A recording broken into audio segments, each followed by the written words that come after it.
Joining her is our esteemed Minister of Foreign Affairs and Foreign Trade, a dynamic leader and advocate on the global stage, Senator, the Honorable Kamina Johnson-Smith.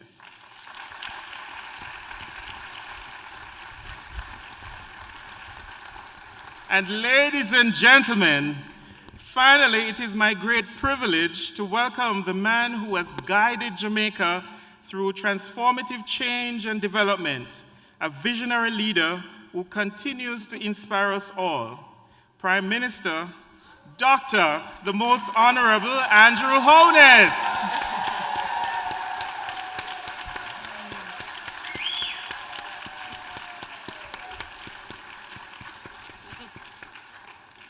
Please remain standing as we seek divine guidance for tonight's proceedings. I now invite Reverend Edward Richard Hines, youth pastor of the Rugby Deliverance Tabernacle, to lead us in the invocation. Following the prayer, we will have the playing of the national anthems, beginning with the United States of America, then the national anthem of Jamaica.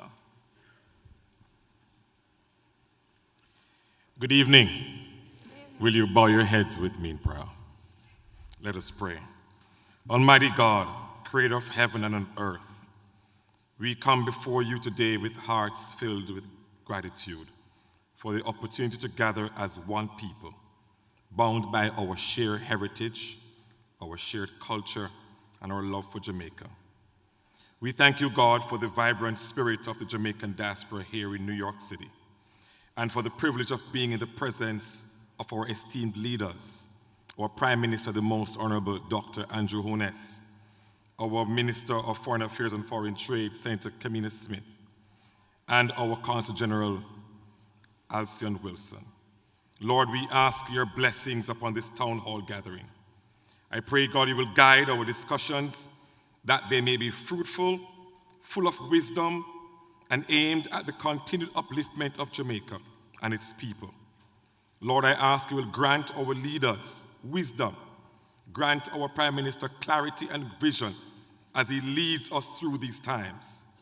As we strengthen the bonds, O God, between Jamaica and the diaspora, may you continue to fill him with the knowledge of your will and make him an instrument of your peace, of justice and prosperity.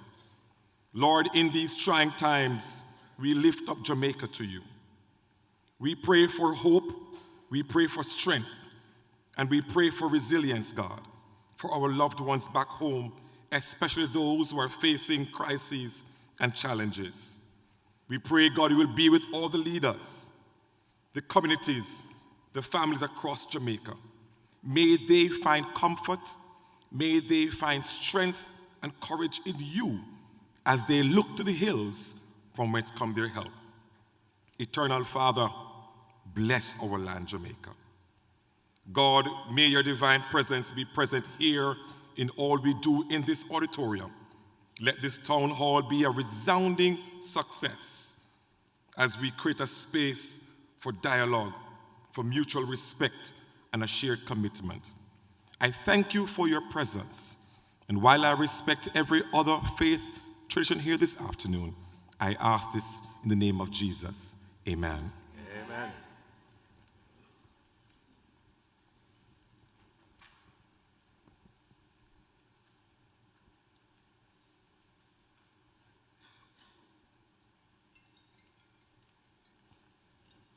The national anthems of the United States, followed by Jamaica.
Once again, it's a very good evening to everyone, and welcome.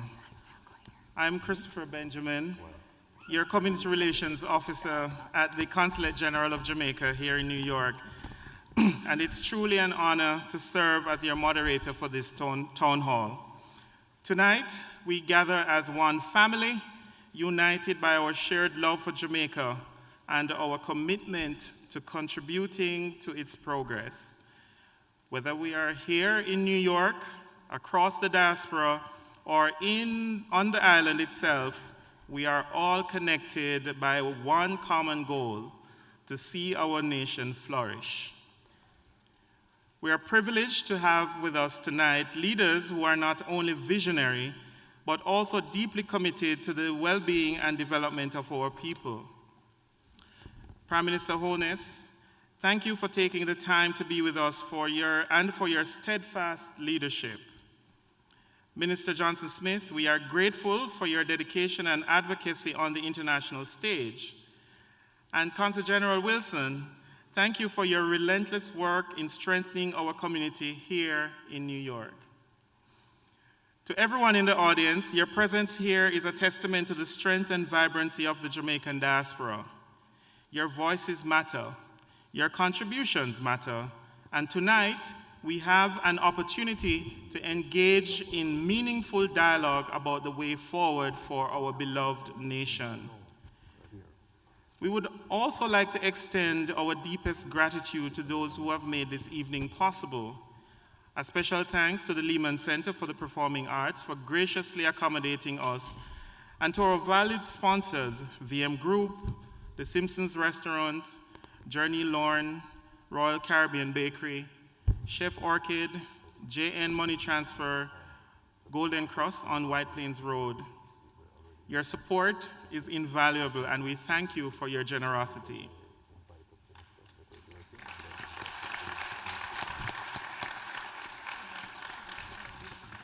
Now, before we move into this evening's program, a brief note on the format. We will first hear from Consul General Wilson, followed by Minister Johnson-Smith, and then Prime Minister Holness.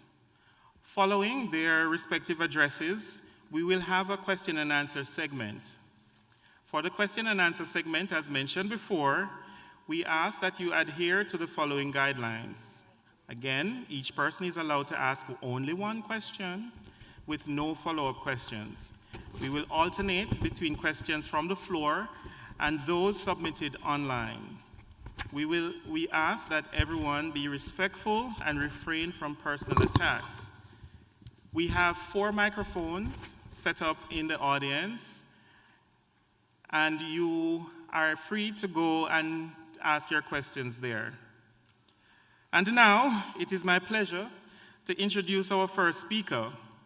She's a true champion for the Jamaican community here in the United States, a woman who has dedicated herself to enhancing the lives of Jamaicans across 33 states, Bermuda, and Puerto Rico. Known affectionately as the hardest working Consul General, she embodies the spirit of dedication and service. Ladies and gentlemen, please give a warm welcome to Consul General Alsion Wilson.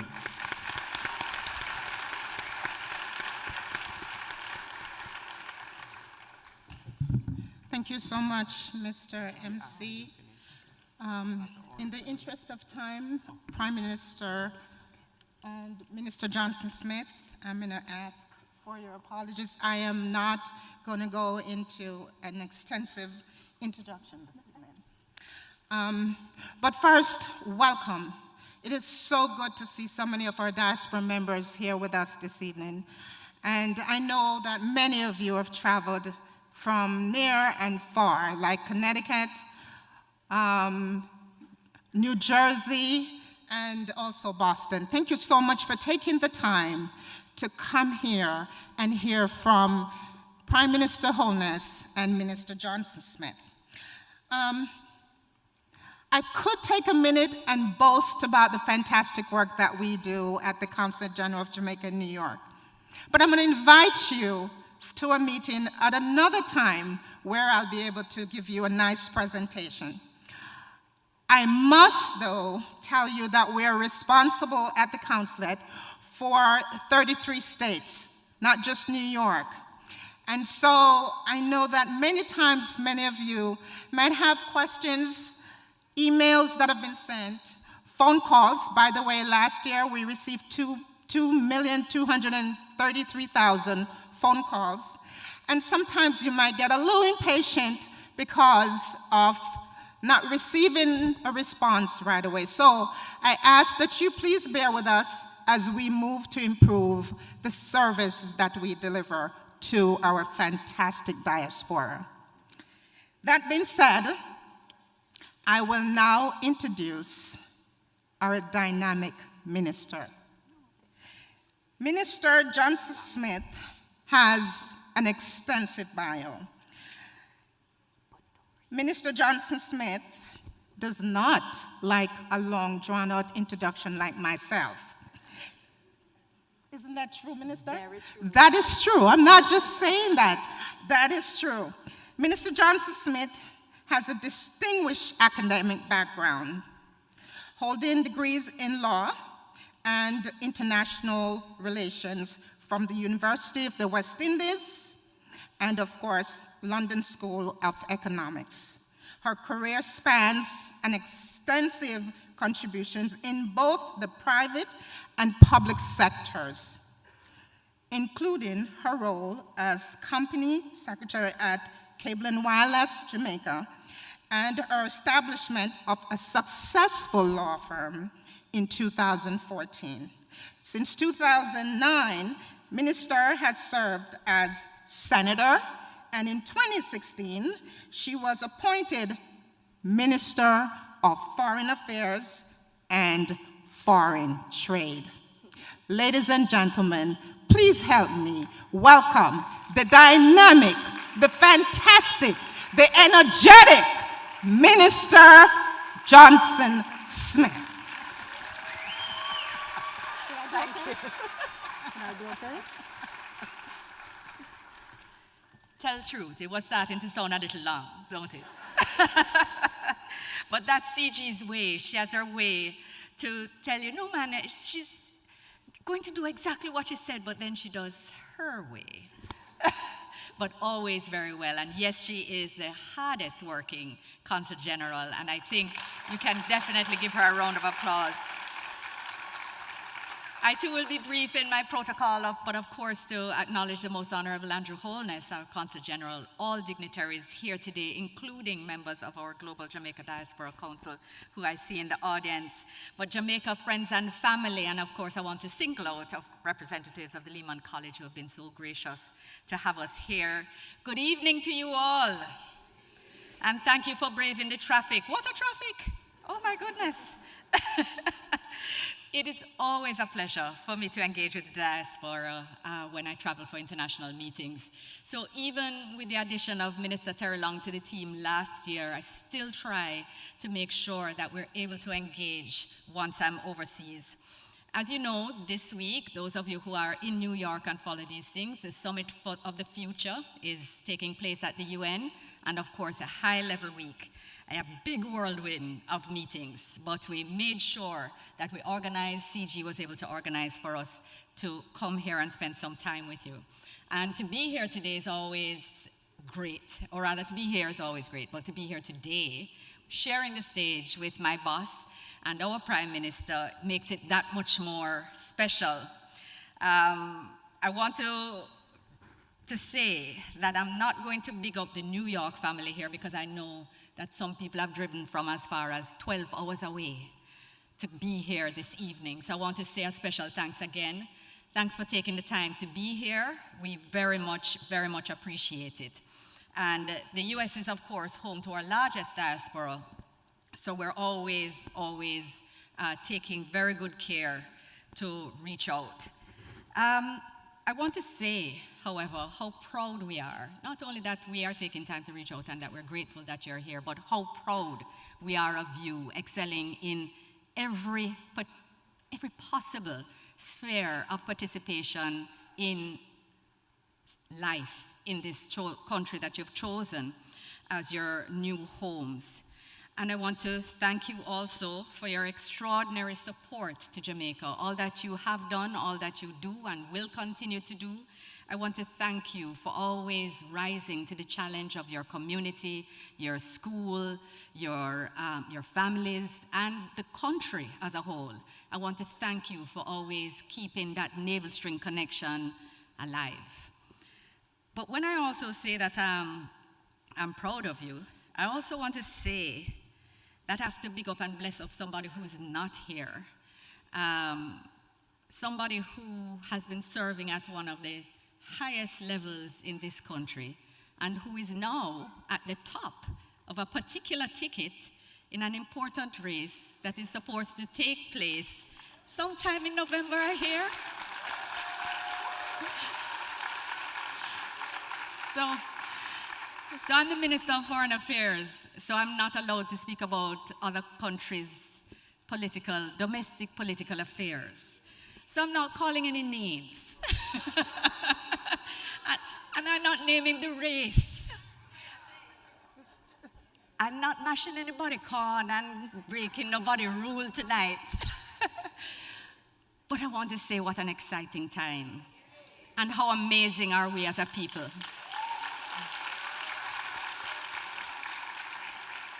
So we stay tuned, And again, I haven't called any names. But before I move on to some of what the government has been doing outside of my ministry, you know I always like to talk about what we've been doing.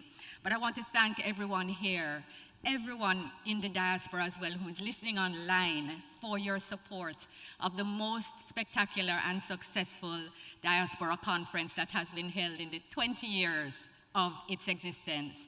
The 10th Biennial Diaspora Conference, which we held in June, was our biggest ever.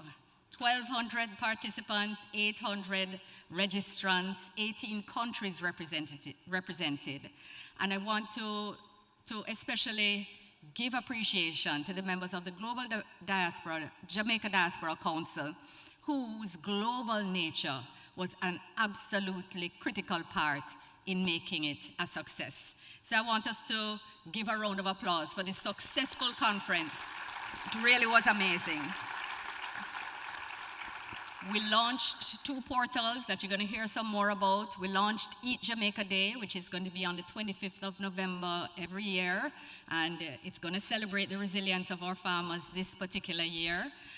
So listen out for more on that. People started companies, people made connections, people did business, and people just had a great time. I want to share one point with you, one story. And this is about the connections that are made there. And you may meet people who are there and who could share with you, but I'm going to share this one.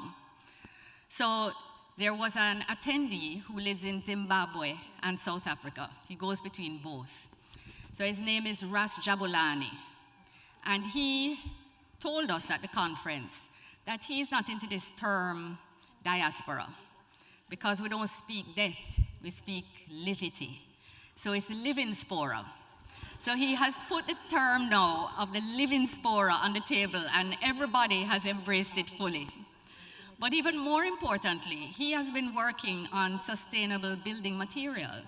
And he met a couple who has lived away for 15 years, moving back to Jamaica to start housing development. They bought the land, got their permits, everything, etc. And they wanted to do a sustainable model. They met at the conference, and they are now in partnership for a sustainable housing development in Jamaica, coming out of the conference. So when we say that people do business, that things happen, apart from us launching initiatives, people actually come to the conference, find opportunities, and do well for themselves out of it. So I encourage you again, people are already talking about 2026. I want to encourage you as well to listen out for that. So on to some of the good news of what the government has been doing. So prior to the pandemic, you would know that we had 20 consecutive quarters of economic growth, the longest unbroken stretch of economic growth in the history of independent Jamaica. Yes. We had the break in barrel, but in COVID, but we also had a strong recovery. And since then, we've had 9 consecutive quarters of growth as well. So we're also enjoying very low unemployment. Beryl took us up to 5.4%, but you will remember that even post-COVID, we were at a historic low of 4.2%. Again, the lowest in independent Jamaica's history. And at the end of 23-24, our debt to GDP ratio was estimated at 72%. Now this is less than half of where it was just 10 years ago. That is a phenomenal thing for a small developing country to do, especially after having come out of a pandemic that has destroyed the economies of many countries across the world. So I want you to be proud of your little island. But I also want to make it clear that these accomplishments, and especially debt to GDP reduction, this has never been for us to be able to boast about numbers or to boast about quote-unquote orthodox economic accomplishments. It has been about being able to invest more in delivering for the people of Jamaica. So what has happened with the creation of the fiscal space by reducing our debt to GDP ratio is that we've been able to do more. But there's been such significant underinvestment and no investment in many areas in Jamaica for so very long that some of this takes time. So for example, we're building hospitals and expanding hospitals and renovating hospitals. Cornwall Regional Hospital, which started out just as a removal of a ventilation system quoted at a couple $2 billion, became a much bigger project because they have taken out every door, every window, every fitting, every fixture, every piece of equipment. It has been stripped to its bare bones, reinforced, and it's being expanded now with seven surgical theaters. It's going to be state-of-the-art, one of the state-of-the-art hospitals, practically an entirely new place. And right beside it is going to be the Western Children's Regional Hospital, which will be the quintessential state-of-the-art hospital for the whole of CARICOM for the care of children and adolescents. This is going to be phenomenal, but I mention this not only because it's an important achievement, and the buildings are going up. They are going up. These are not things that are new projects grown just broken. They are happening. Is that we're going to need people. We're going to need specialist nurses. We're going to need more doctors. And while we're expanding, we want you to also think about what's happening in Jamaica so you can think about coming home as well. We're also renovating and expanding the Spanish Town Hospital. The new lab is up and functioning already. Maypen Hospital is offering robotic surgery. Yes, we had the first laparoscopic surgery for colon cancer in Maypen Hospital just a few months ago this year. Good things are happening. We've renovated more than 100 clinics because we're trying to ensure that healthcare is better, closer to communities, so it creates less pressure on the hospitals and also makes people get care closer to them, closer to where they live, cuts down on transportation costs, helps with certainty and safety for especially our elderly members of our community. So we've done more than 100 of those. They continue. And even just this week, I think Prime Minister 2 were opened, was it Port Morant and Arnett? New everything, new tiles, new AC, new bathroom, new kitchen facilities, new equipment, and very importantly, more doctors and nurses. Because remember, sometimes people don't go to the clinic, they go to the hospital because they feel that they're not going to find a doctor.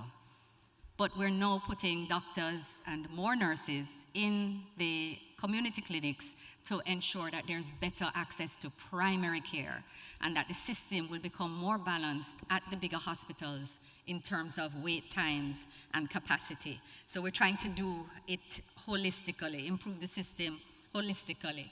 And I still haven't mentioned the expansion of Huey Hospital, which is in Kingston, expansion of the Bustamante Hospital, the addition of another ward, and the creation of space for children, for parents of critically ill children to be able to stay over. KPH's CAT scan is being assembled as we speak, new MRI machines. Things are happening in Jamaica and in the health sector. You have to check what you read online. Sorry, here. Let me just make sure that I don't lose my trains of thought, as there are many. I didn't speak about the role of the diaspora in the renovation of our health clinics, because we've done over 100, but 47 have been done with the support of the diaspora through the Adopt a Clinic program. So very important. You've been playing a very important role, a very important role. And I want to also speak about investment in our police stations. We've rebuilt or renovated over 130 police stations across the island and have provided more vehicles, from motorbikes, cars, trucks, and other equipment that's necessary for them to be able to undertake special force activities as well. We have been making sure that not only do police have a better space to work in for their own morale, but also to deliver services to citizens. So, you know, once upon a time, the police station layout, standard layout, would have a lady come in to make a domestic violence complaint, and the perpetrator stand up right there, and the police pull off with the book, as if this isn't a serious and sensitive matter. But we've been training in human rights, in sensitivity, and also creating spaces that allow for privacy and the making of reports and dealing with matters, personal matters, in a dignified way. Very important part of the infrastructural improvements that are taking place. So we talk about improving the infrastructure, but it's not doing it randomly. It's doing it mindfully about how we want Jamaica to be and how we want Jamaican citizens to experience public services. We're also developing youth-friendly spaces for children who come in contact with the law. And this is really being done in places where there are particularly statistically high incidence of youth conflict with the law. And that is working well, because remember, we have to look at the whole cycle of crime, prevention, as well as all of the phases to rehabilitation. So where it is that someone can be saved at the first contact, you want to be able to do that. And sometimes that takes being treated with in a different space with people who have been differently trained. So we're trying to work on that as well. Just very briefly, I want to speak about the fact that we're also being very serious and intentional about our most vulnerable citizens. So there's an increase in NIS benefits. We have increased tax relief for pensioners. The PATH program has been significantly increased, more than it has been over the past 20 years. There's a new social pension program for elderly persons who are not a part of any employee-based pension program and not on PATH. There's now a pension that they get, a regular pension. There is, yes, very important, some of these softer side things, we don't think about the cycle. We have increased the tax-free portion for pensioners as well, so that those who are getting one are able to keep more and able, therefore, to spend more on their well-being. More pharmaceuticals are available on NHF, and we're including new diseases, including lupus and other less thought about diseases for many years. And we have a Know Your Numbers campaign, encouraging people to get screened earlier so that we can try to reduce the chronic and crisis interventions that are needed when people determine later in their disease. So We're encouraging our Jamaicans to come out. So when you talk to your family, encourage them as well. Screen for the breast cancer, screen for the prostate cancer, because those are the two biggest killers in Jamaica now, the two biggest NCDs, and of course, for the diabetes, for the sugar. So we are really trying to take a holistic look at what is necessary to, again, deliver and create this Jamaica that we want, the Vision 2030 for our people. On the youth side, I just want to remind that we're doing quite a bit in education. We have the sixth form pathway program to try and keep our youngsters in a little longer past fifth form, and there is support for that, so that they're better able and better equipped to transition when they come out. We have a new LIFT program, which offers a stipend and work experience, plus a savings program for them, so that when they exit the program, they have a small nest egg to move on to their next stage of life. But we realize that they're not leaving school with the soft skills, so that even if they're to get an interview, they might not get past that interview. So we're trying to teach them the skills that they need to get to build careers and to start their own independent life. Well, wait till you hear this one. We've removed all of the fees for heart, tuition and administration, all the way up to associate level, associate degree level. And we've instituted new courses with robotics and on AI, and of course, basic computer literacy and financial literacy, so that these skills that are not learned at home or at school, that they can now come on stream. And that we're not only teaching cosmetology and welding, although those make a lot of money, we are making sure that new technology that creates these new opportunities, that's available to our young people. Because the truth is, some of them that are on the roadside, that, you know, they call it choppers, whatever, listen, those are some really good brains. They just need to be channeled to write. I always say, you know, if you could take that creative skill, that energy, and put it to something good, imagine what amazing things they would accomplish. And that's being done. Literally, you give them a phone, put down, they are good coders. But it's about harnessing that creative energy and giving them an opportunity, removing all the barriers. And the last thing at heart, a good thing at heart that I want to share, is that when you certify up to level 4, there's a new program called a tools program. I can't remember the name of it. But you get a grant of $50,000 so that when you leave, you can buy your tools and start your own business. If you can't find a job, you can start, because that's what a lot of young people do. And with all this removal, there is an attendance-based stipend. There's not a stipend that's paid for you to go to school. It is if you go to school, you get a stipend for your transportation and your lunch, so that we're incentivizing the young people to come in. And the numbers are going up in a whole lot of non-traditional areas as well. So when you talk to your family again, tell them in case they haven't heard, but the numbers are going up. So I know people are hearing, but we're always encouraging. Sign up, people, sign up, sign up, sign up, because there are a lot of good things happening. Student Loan Bureau, because everybody doesn't do training, a lot of young people want to go to university. So, you know, we started with removing guarantors for students on path. Then we removed one guarantor, so it went from 2 to 1 for all students. And this April, we moved all requirements for guarantors for persons who want to go and study at university and apply for student loan. So we did it incrementally so we could manage, because it's still a bank, right? It's money and it's taxpayers' money, so you want to make sure that it's going to be a sustainable system. And so far, so good. We just added 100 more buses. 170 buses, 100 more buses. This is a good thing.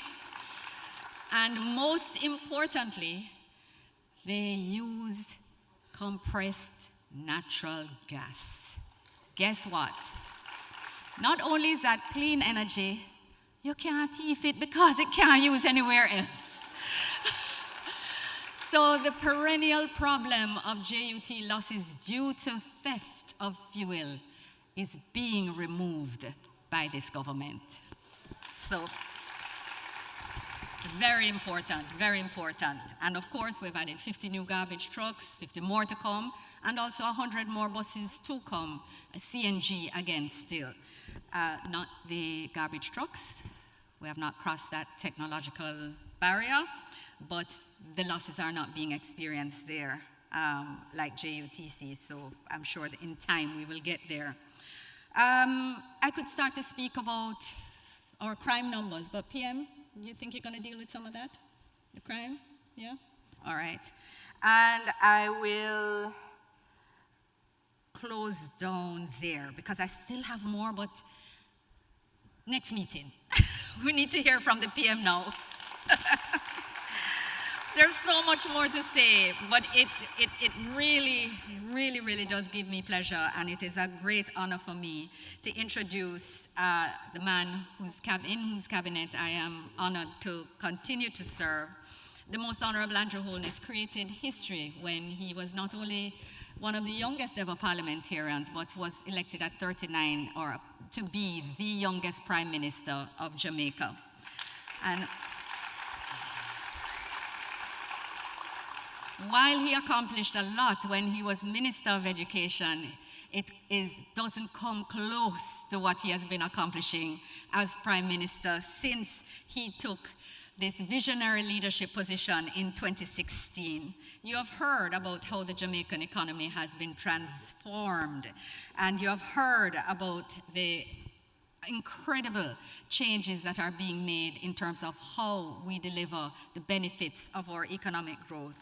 Our Prime Minister is also an outstanding international leader whose participation is highly sought after. I can't tell you how many invitations I had to refuse on his behalf and take the heat because we just don't have enough time to do all the things that they would wish him to participate in. And what a stress to get him out of UN when he has spoken, because everybody wants to come and speak to him about what he has had to say. But I also want to share with you, Jamaican family and friends, that congratulations are in order, as Prime Minister Holness has recently acquired a professional degree of Doctor of Law and Policy from the Northeastern University in Boston.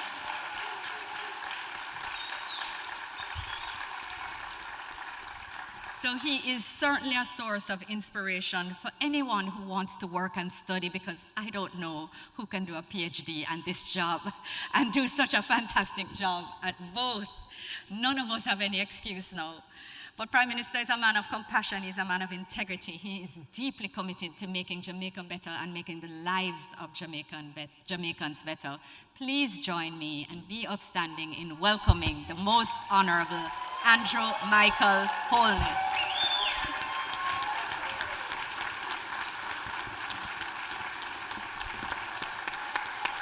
Thank you very much. Thank you. I don't feel like using the podium, so please forgive me. I feel like being closer to the audience. The last time I was in New York, please, and we did a town hall. I believe we did it in Queens. And it was much earlier than this. We did it, maybe, it was 2016. And we did it like at about, I was on stage by 5, I recall. And there were a lot of angry people after the event. You could guess why. Because there just wasn't enough space. And so a lot of persons were turned back. Because the hall that we used couldn't hold all the people who came out. And at that time, my recollection is that we had about 800 persons who came. And so the Consul General decided to move it to, we're in the Bronx now. And I was whispering to her to find out how many persons are here. And and she told me we are now just over 750. Now, to have 750 people in the Bronx at this time, with the traffic that I encountered in getting here, it's a significant achievement. And I start at that point because, yes, some of you have come to see me and to hear from Minister Johnson Smith. But the real reason you're here, brave the traffic, you could have been elsewhere. You've decided, some of you are coming from as far as Boston, Connecticut, all over. It is because you love Jamaica. Yes.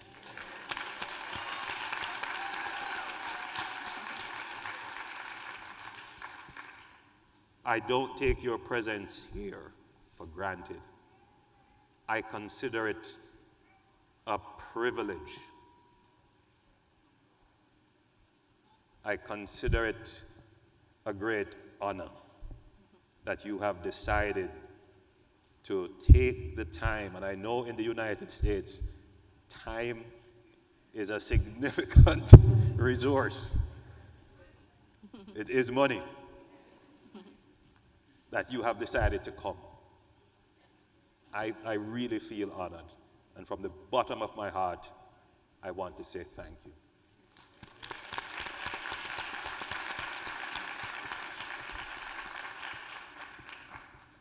The truth is, you are the people that make us great, us as a country. And I every day reflect on the people that I have been given the privilege to lead. You are a great people, wherever you are, whether in Jamaica or here in the United States or in Canada, or in the United Kingdom, or in Europe, or in, let me tell you some places I've gone, and I've had a small diaspora meeting. China, Korea, Japan. I mean, there are places, Belgium, Switzerland. Ukraine. I haven't been to Ukraine, but Chile, Colombia, Panama, even Argentina. Yeah, Jamaicans there. We're all over. And wherever we are growing very well as a people. God bless you all. So let's talk about Jamaica. Now, if you read the news and if you follow social media, you would think that the sky is falling.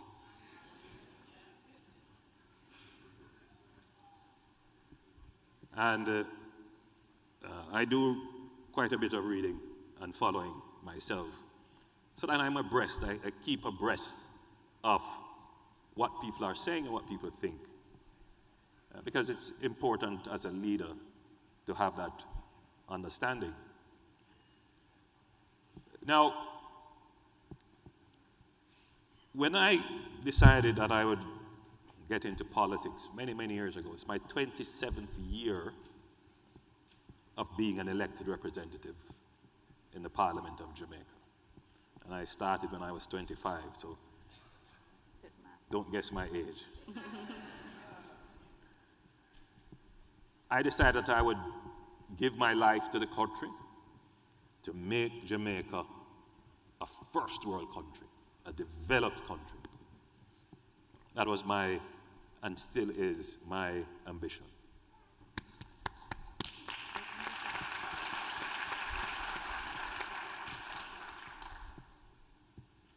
Today, I had the opportunity to address the Summit of the Future. This is a United Nations initiative surrounding the UN SDGs, and it is, I wouldn't say a new mission, but it is now developing an institutional framework around planning for future generations and future-proofing our countries. And if you know how the UN system works, it pulls together all the countries and we negotiate all the things that we're going to agree to do. We form a pact and then we have a declaration of it and everybody signs on to it, and then we try to align and develop policies in our countries to ensure that what we agree to is achieved. So too was the development goals, a part of that strategy. And even though we had our Vision 2030 before the development goals were put in place, we have been doing very well on our development goals. We have done an assessment, and we're not going to hit developed country status by 2030. But hey, hear what? Jamaica is doing the best out of all the Caribbean countries.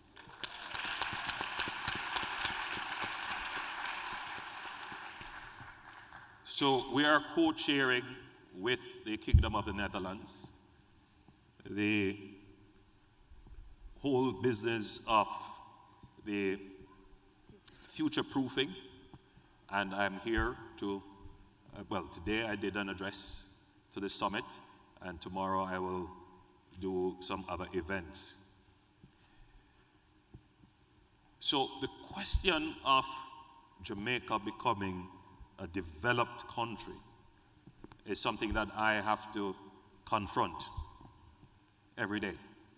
And every day we're making steps towards becoming a developed country. But there is a struggle. There is a real struggle in our country because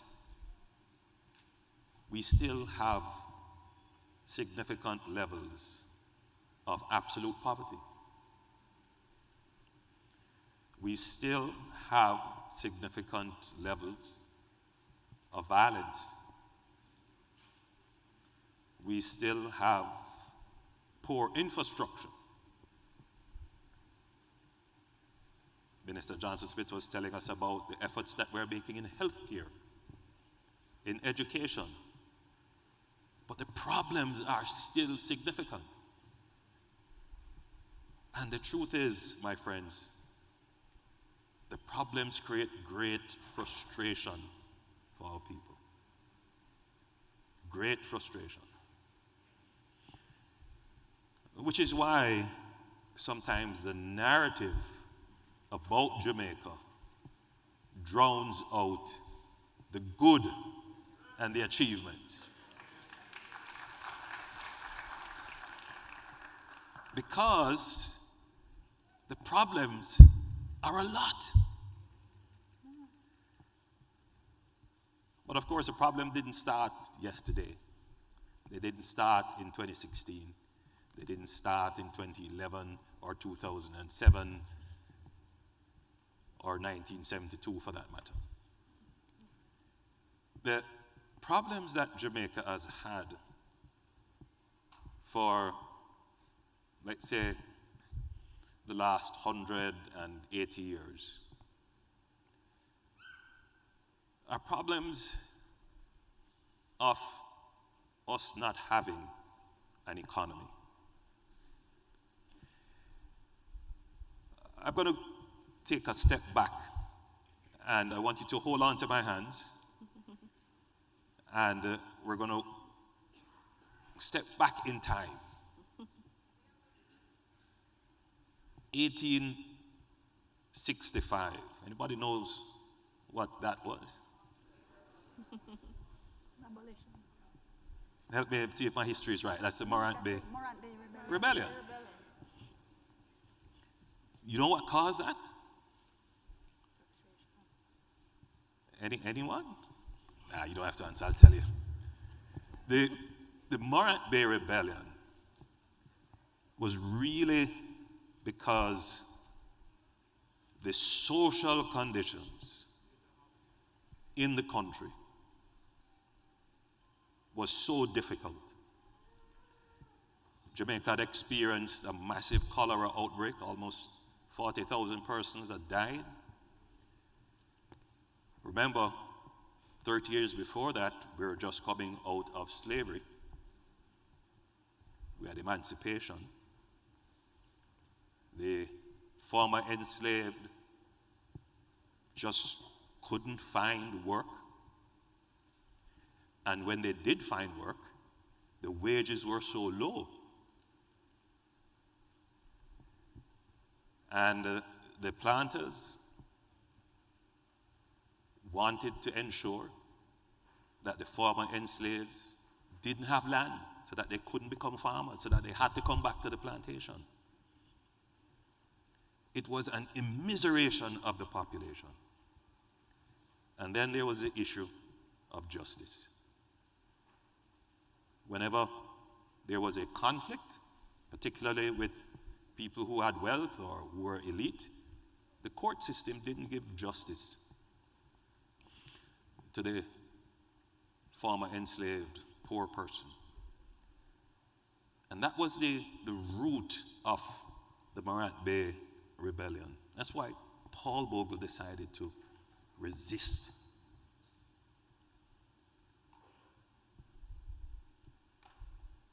Coming out of that, the British looked at Jamaica and they realized that they had to change how they administered the country. And that's when they changed parish boundaries and put in new administration and really started to try to build a country out of Jamaica. Because from 1834 to 1865, there was no real attempt at dealing with the social and economic issues of the former enslaved. Even the promise of education that came out of the emancipation period, even that wasn't met.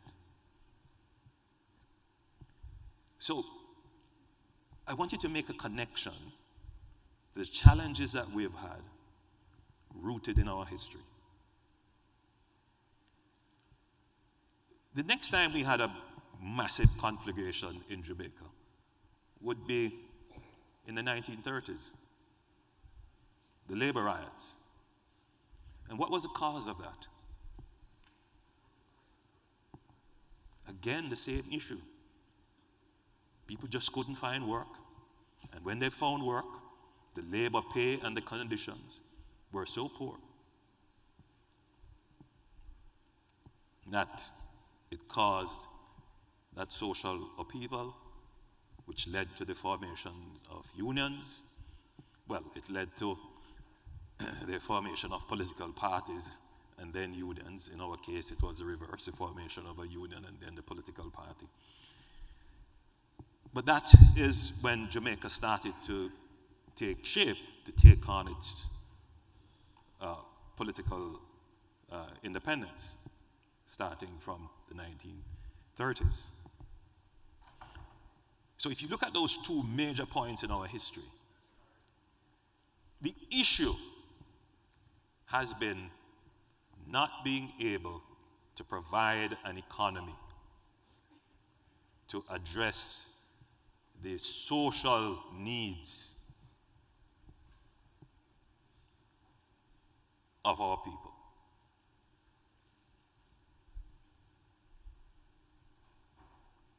We got independence in 1962, and that independence really was our political independence.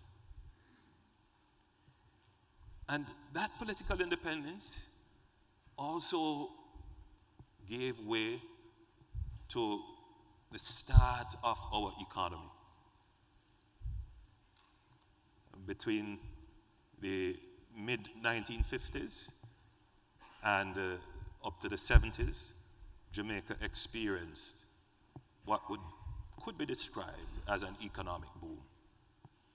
And that was probably the period in time in our history when we had the fastest and highest economic growth rates. And then from the 70s onwards, we struggled. Struggled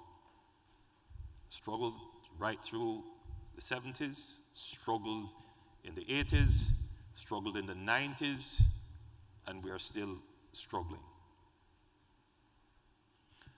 The issue for most Jamaicans is we want employment, we want better schools, we want better roads, we want better hospital care. But you would scarcely hear someone saying, we want a better economy. Think about it. There is a disconnection between the delivery of roads and water and health care and the economy. I'm walking in a town called White Horses in Westmoreland, and obviously a returning resident, she saw me in the market and she said, "You must fix the road."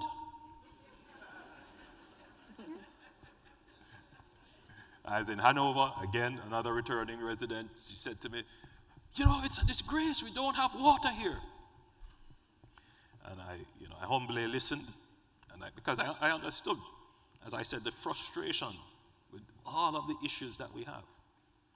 But you who live in the United States, you have a different perspective on things. Because as I see it, you vote for your economy.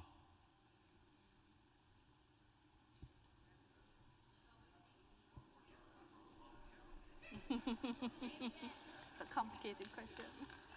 Yes. Because in the country that you have chosen to live, there is a real connection between the economy and the infrastructure, the economy and the healthcare, the economy and you being able to go to the supermarket. But somehow in our electorate there is a disconnect that the economy doesn't really matter. A government that runs the economy properly doesn't really matter.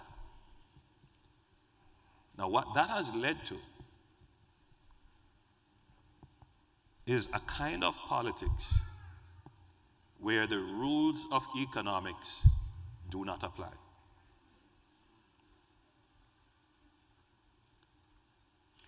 So politicians will get up and promise to do anything. Mm-hmm. They will say we're going to do all kinds of things with no connection. How are you going to pay for it? What does it cost? Now, I start there because I want you to understand that what my administration has done, not alone, the former administration played a role as well, but we really carried it to the extent that it is now, is that for the first time since the emancipation, Jamaica has a solid economy.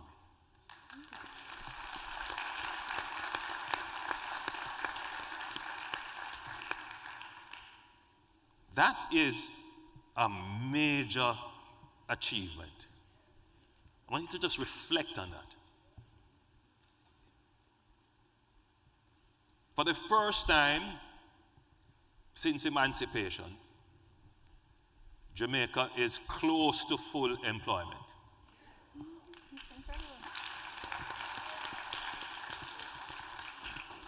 The previous statistic was at 4.2. They did some revision of how they measure unemployment, so we're at 5%.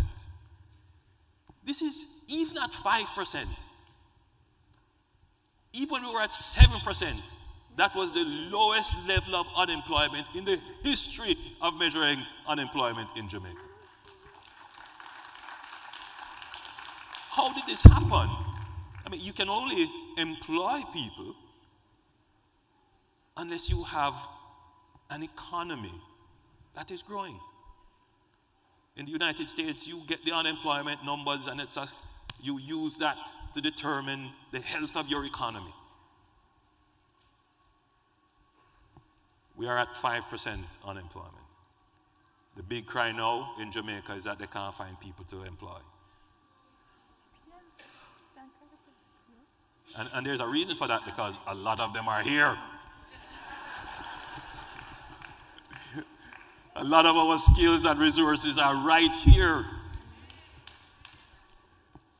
But that's a good thing for our economy, because we have given people employment. No, there are other issues, because immediately the retort is wages are low. I will never argue with that point. But at least we have gotten people into employment. The other big thing about the economy is stability. And for many years, we just couldn't get our interest rates to be stable, our inflation rate, and our exchange rate. We have had stability for that for the past 6 or 7 years.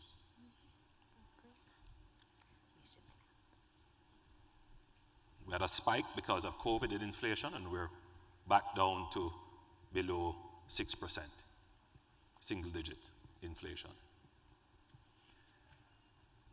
But the biggest sign of the stability of the economy is that we have been able to present,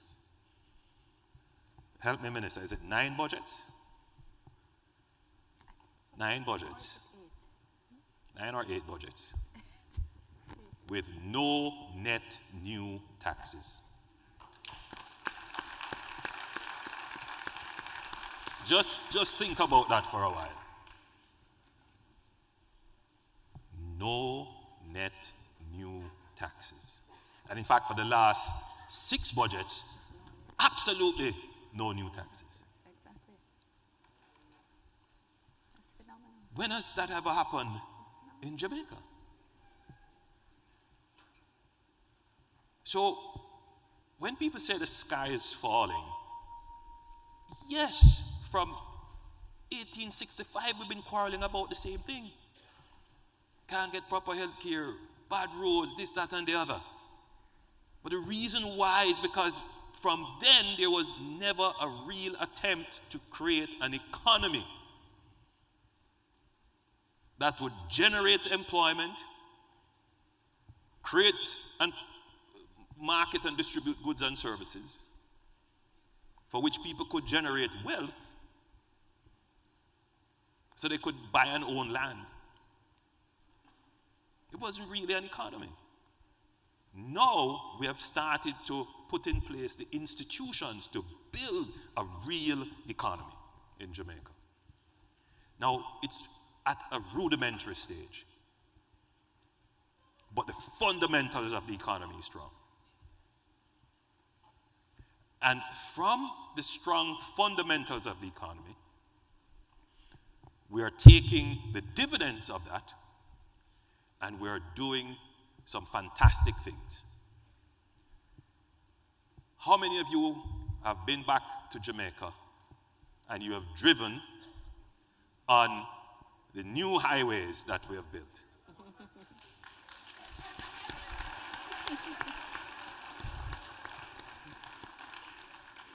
My friend says the tolls are expensive. I mean, What did you say? What did you say? I didn't hear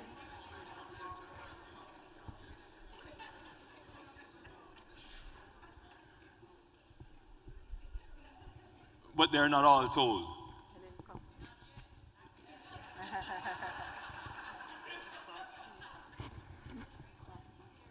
So I like that that suspicion that roads are going to be tolled. No, only roads that we have declared as toll roads will be tolled.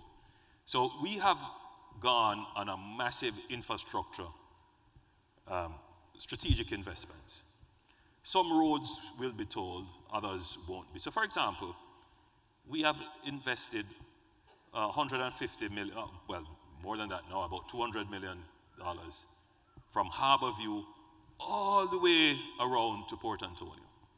Massive infrastructure work. Some of you may have gone and seen that beautiful highway which now traverses St. Thomas and all the roads that we are improving going around. That is not tolled. No. Come on, it's not told. No, that road will not be tolled. Yeah. Yes.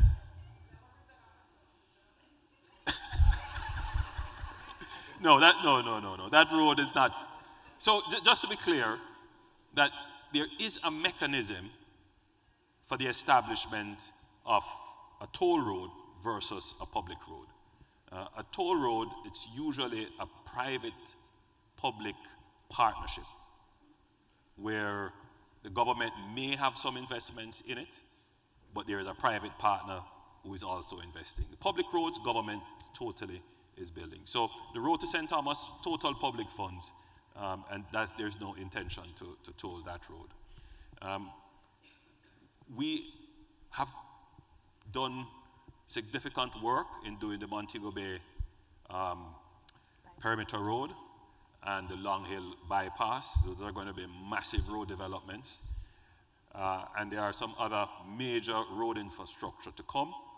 We announced the Spark program, which is a $40 billion program to repair roads right across Jamaica. So I want to just focus for another 2 minutes on roads. Because when I drive on the roads here, wow.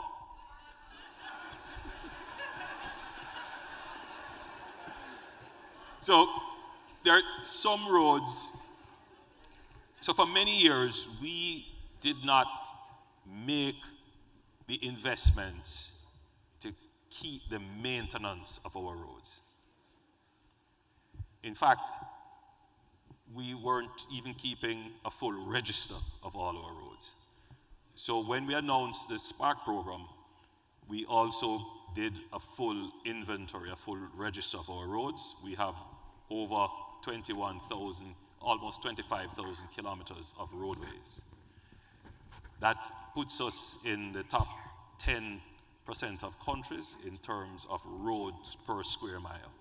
So we have a very high road density, which means that the cost of maintaining and repairing roads will be significant.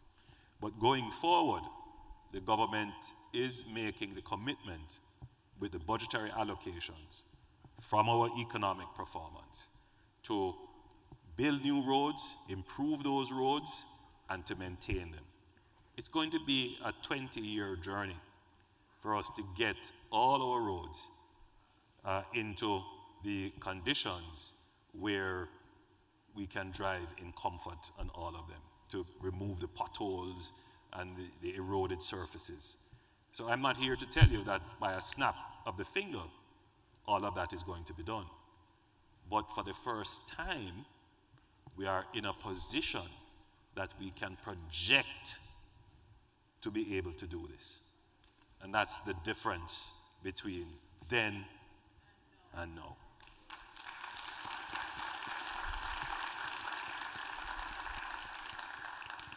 Because, you know, there have been famous promises made that Jamaica will be pothole-free by 2003. But you can only make those promises if you have a budget to do it. But just to go back to the point that when the electorate doesn't pay attention to the economy, but pays attention to only promises, what it does, it permits politicians to borrow. it creates a permissiveness that, well, people want all of this, how are we going to get it? Just borrow. Now, think about what borrowing is. And it's so profound for me today dealing with the Future Generation Summit. Think about what borrowing is. Borrowing is paying for today's consumption with tomorrow's taxes. In other words, you're taxing the unborn generations to pay for your consumption today. And that happens because, boy, we are suffering now. You get what I'm saying? The pressure in our society for hundreds of years, we just don't have it. What we miss, what we really should be doing is focusing on the economy. Let's build that economy. But instead, the political pressure is not about, it doesn't reward the government that gets you a good economy. It rewards the politicians who promise. Because the pressure is just so high, so any sign of hope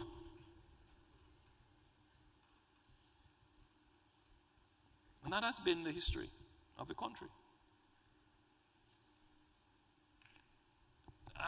I'm trying to change that. It's not easy. Because the pressure and sufferation. People get frustrated. So you have to come with a politics that gives hope, but a politics of realism. And it's very difficult to mix the two things because sometimes, hope and realism don't work together. But I've tried to be as practical and as upfront with the people, as I'm with you today, to say to you that there is sufferation, there is pressure, there are problems, but the hope is that we have fixed the critical element in the equation, the economy. Now, as I said, however, the economy, it's still at a rudimentary level. There needs to be another step that Jamaica has to make. So, we have dealt with the fiscal management of the economy, meaning how we manage the resources that we get from taxes and how we spend, fiscal affairs. The next step now, the next step where you come in, how do we grow and expand the economy? That is the next step. So you've come here to hear about your country. So I've told you, we have a really solid economy now that is generating revenues, but the important thing about the revenues that it is generating, it is stable. Why stability is so important? Because if you have stable revenues, you can make long-term capital plans, long-term investment plans. So I can tell you that I know with the economy as it is, for 20 years we can make the investments in roads, or in healthcare, or in education, or in security, with stable revenues. But I can tell you one more thing. With stable revenues, we don't have to tax you.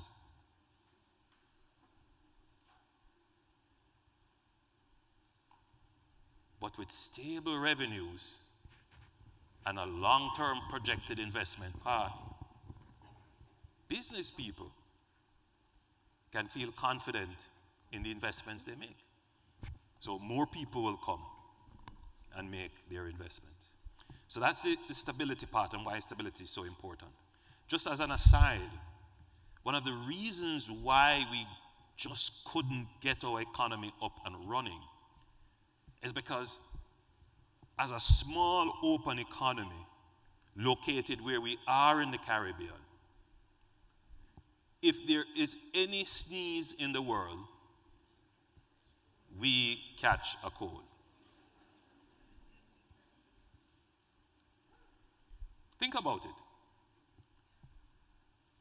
Every year, there is some tropical storm, flood, rain, something that happens which we couldn't budget for. It destroys a road, destroys a bridge here, destroys a community. Worse if you have a hurricane. Think about it. If oil prices go up, what happened to Jamaica? Our balance of payments gone through the roof. And what we're going to have to do in the short term, if we have to spend more than our revenues, we have to go borrow. And that has been a cycle for Jamaica. Jamaica has been always impacted by what we call external shocks. The only way for an economy, or a country rather, to deal with these external shocks and crises that are always happening and not collapse is if you have a strong and resilient economy. So we have got the economy, as I said, to this rudimentary state where it is strong. The next step, we have put resilience in the economy. And how do we build in that resilience? We create what is called fiscal buffers. We now earn enough that we put some money in our disaster fund. We have insurance and we have risk transfers. So you notice we had burial. Quick. From our own resources. We didn't have to borrow a cent.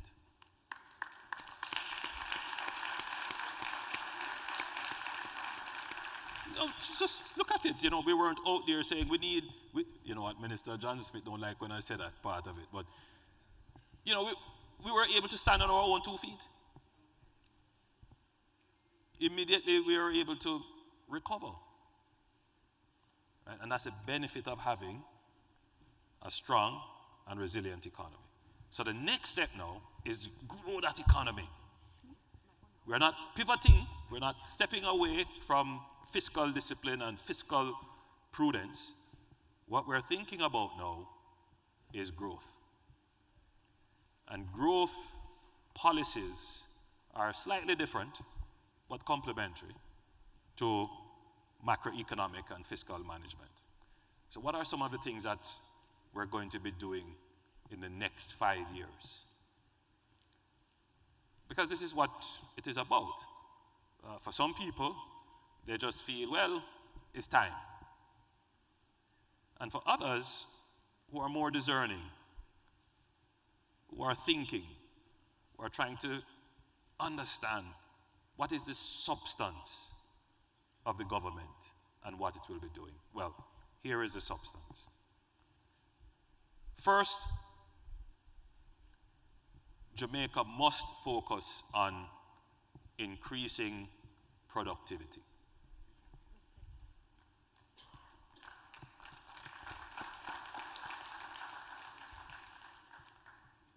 And that productivity is a complex issue, but here are the critical things in productivity. One, we must improve the quality of education in Jamaica.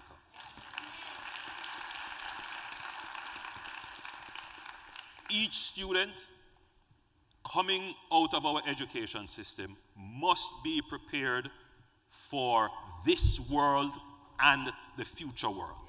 Exactly. Meaning that what we're teaching our students in terms of their reasoning and their competencies in certain other skills, that's good. But for our economy to be competitive, we need our students to be skilled in science, technology, engineering, and mathematics.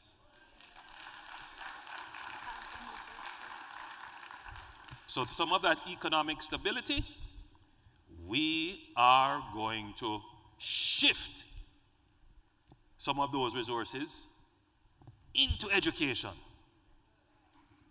we are going to make a massive investment in education. So we have planned that out. We have planned that out.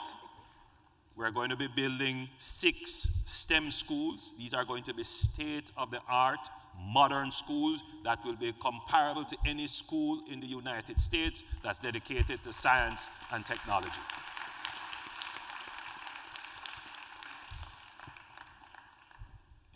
As you would see, I'm a student of history, right? So Jamaica missed the Industrial Revolution because we were trapped in a plantation economy. We missed the information revolution. And if we are not careful, we will miss the 4th industrial revolution. And we can't afford that. Right? Yeah. Think about it. Think about what Jamaica is built on right now. Where do we earn our foreign exchange to buy everything that we need? Think about it. Tourism, mining, business process outsourcing. We have agriculture and the financial sector. Right? Only really 3 of those are major foreign exchange earners.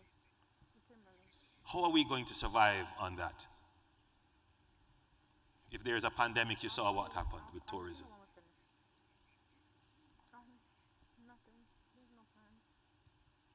These are some of the fundamental questions that our electorate must vote on, must ask.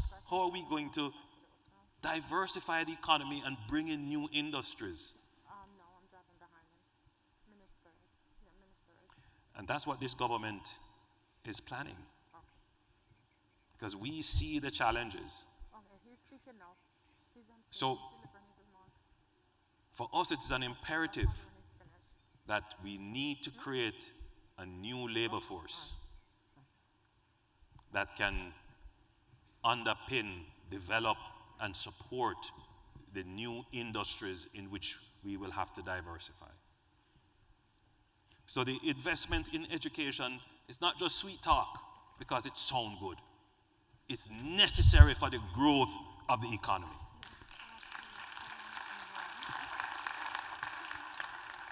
So we have the plan to build those 6 STEM schools so that we can produce the engineers of the future who will be able to work in artificial intelligence, who will be working in coding, in developing new technologies. We need our Jamaicans to be, and we have a lot of Jamaicans in the field of technology already, but we need Jamaica to become a location for technology companies to come and invest. And so we're going to have to do that. Right? We have the people and the minds to do it. We have to take them out of scamming and all kinds of other things that they get drawn into and convert those smart minds. Listen, every youngster that gets drawn into crime is an economic loss to Jamaica.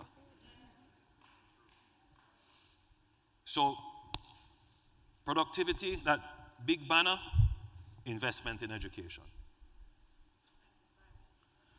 The second thing that we're going to have to do is to reform our public service and our public bureaucracy. I know I'm going to get criticized for what I'm about to say, but the truth is that government as we know it today, and the United States faces the same problem. You know, government is not built for growth. Government is built for stability, but it's not built for growth. And particularly in Jamaica, the bureaucracy that we have cannot carry growth. It just will not create growth. So there has to be significant transformation of the Jamaican public sector to make it much more efficient, much more responsive, much more agile.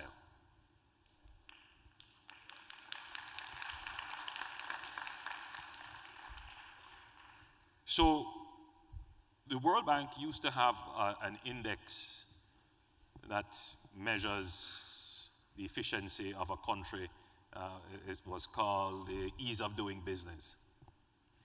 And I don't think they do that anymore. But one of the programs that we will be putting in within the next 5 years is the ease of doing business in Jamaica.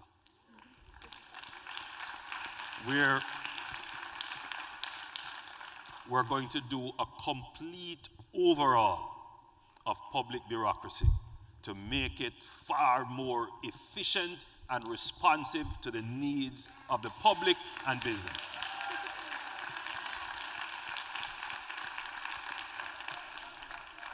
Just that alone will add a few percentage points to GDP. The time it takes for permitting, the time that you take in compliance with all kinds of regulations. Now, it may mean the re-engineering of business processes to remove steps that are repetitive and unnecessary, but it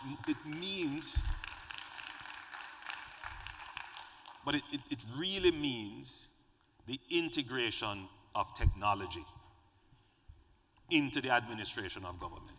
So the digital society is an important element of the growth agenda, digitalizing Jamaica. There is no reason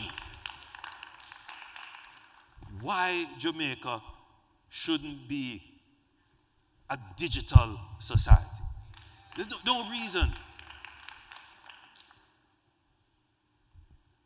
And we have started on that. We are now well advanced with putting in fiber optics right across Jamaica. Remind me of that program, Minister. It's the fiber optic backbone for Jamaica. So we will be able to provide broadband services right across Jamaica. We are building out our national ID system, which will be the basis on which we will be able to deliver all our digital services. You've started to see some of that with the digital kiosks at Donald Sangster and Norman Manley International Airport. When you go, you're going to see much more of that being rolled out. And we're going to be moving most of our government services online. And that part of it is being built out. I would tell you, we're going to be launching very soon our national identification and registration agency. And once that is done, then you're going to see far more digital services. So that means that you don't have to travel to Jamaica to do some services. And if you are in Jamaica, you don't have to go into office to do services. Most, if not all, of the services that you will need will be online. And that in itself will increase growth. All right, so let me shift a little bit from speaking about the economy. I've spent a lot of time on that. And I want to talk about the bigger issue that we face of violence in our society. I know when I say violence, what you hear is crime. You know, crime is a symptom of a deeper problem. And that is the belief that the only way to resolve conflict is by the application of physical force, physical violence. And it is something that has, I hate to say this, but it is becoming ingrained in our culture. And that's not who we are. That's not what we see ourselves as. We don't see ourselves as a violent people. But unfortunately, it is becoming a feature of our society and our culture. And that is why we have put in place a commission to study this whole issue of violence. And I now have the preliminary report, and that will give the government a good strategic direction in how to treat with violence. Now, let me say this to you, give you a perspective on violence. Jamaica has wrestled with several forms and types of violence before. One of them would be political violence. You would agree with that? Yes, you remember political violence was a major issue in Jamaica. But with political will, leadership from both political parties, we were able to overcome that by putting in place a proper electoral system. I've used this to say to you that it is not impossible for Jamaica to deal with violence today. It requires social consensus, political consensus, leadership, and resources. And I'm committed to doing this. So the first thing to do is to have a comprehensive study of the problem. We have achieved that step. The second thing now is to take that study and develop a social consensus around it, a social understanding. Because there are some cultural things that are going to be difficult to confront and deal with. Corporal punishment, intimate partner violence. You know, some people believe that if the man don't beat you, he don't love you. Can you imagine? There are some people who hold that view. And I'm really hoping that by now, that's an outdated view. So, you can't just assume that there aren't people who don't believe in violence. You have to have this social dialogue and conversation to build the consensus. So we're going to be doing that shortly. And then we will have to pass legislation, put in place programs, and the necessary enforcement.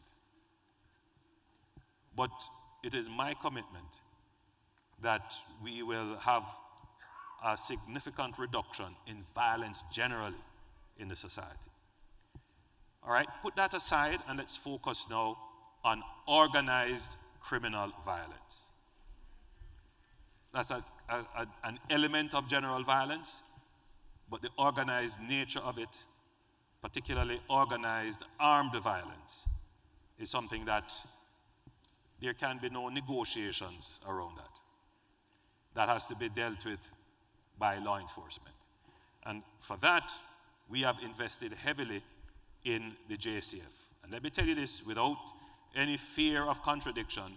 Jamaica, we have made the largest investment in our national security in the history of Jamaica. This administration has done that. When you look at the JCF today, it is not the JCF of 10 years ago.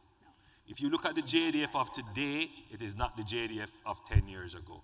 We have given them more resources and more training. They have greater capacity. These are organizations of which we can be very proud.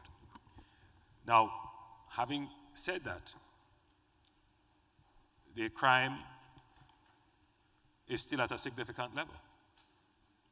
However, you may notice that over the past 2 years, the murder rate is going down. Right now, before I left the island, the Commissioner of Police was with me and he told me that he's just below 17% in terms of homicides this year compared to homicides last year. We're down 17%. In terms of all major crimes, we're down more than 20%. So the crime is going down as the investment in national security is going up. But for many, it wouldn't feel like that because, you know, it's a shocker when you see the news, 8 persons murdered. And you're not going to get the sense of the real reduction until you have 3 or 4 or 5 or 6 years of constant reduction in murders. So it's a work in progress, but I'm pleased to report that significant progress is being made, but the challenge is still great.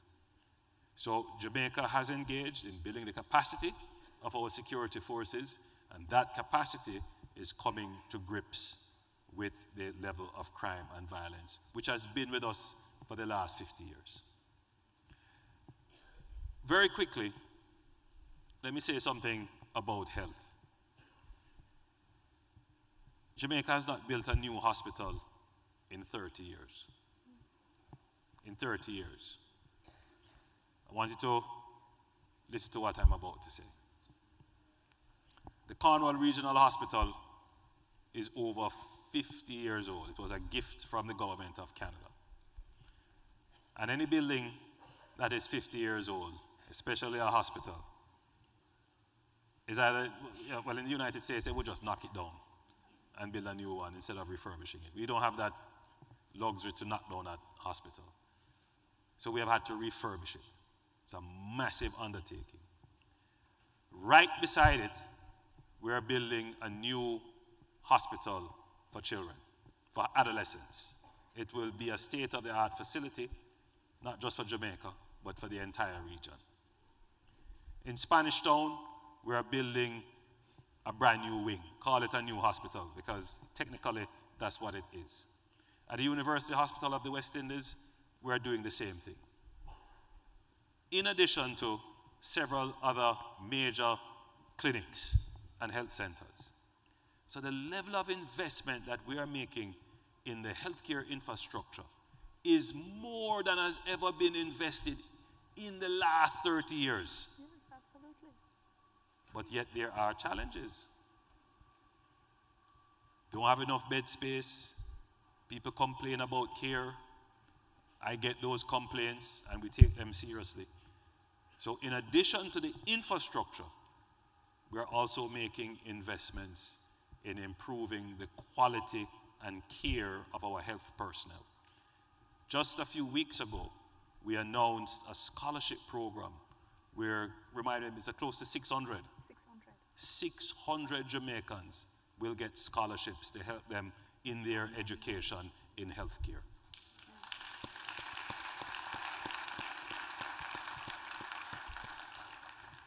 And I've given the Minister of Health the direction now that he must put together the plans for the redevelopment of the KPH, the Kingston Public Hospital.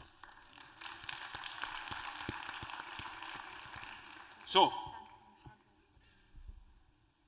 the realism, yes, it's a difficult time, not just for Jamaica, but for almost all countries coming out of the COVID pandemic.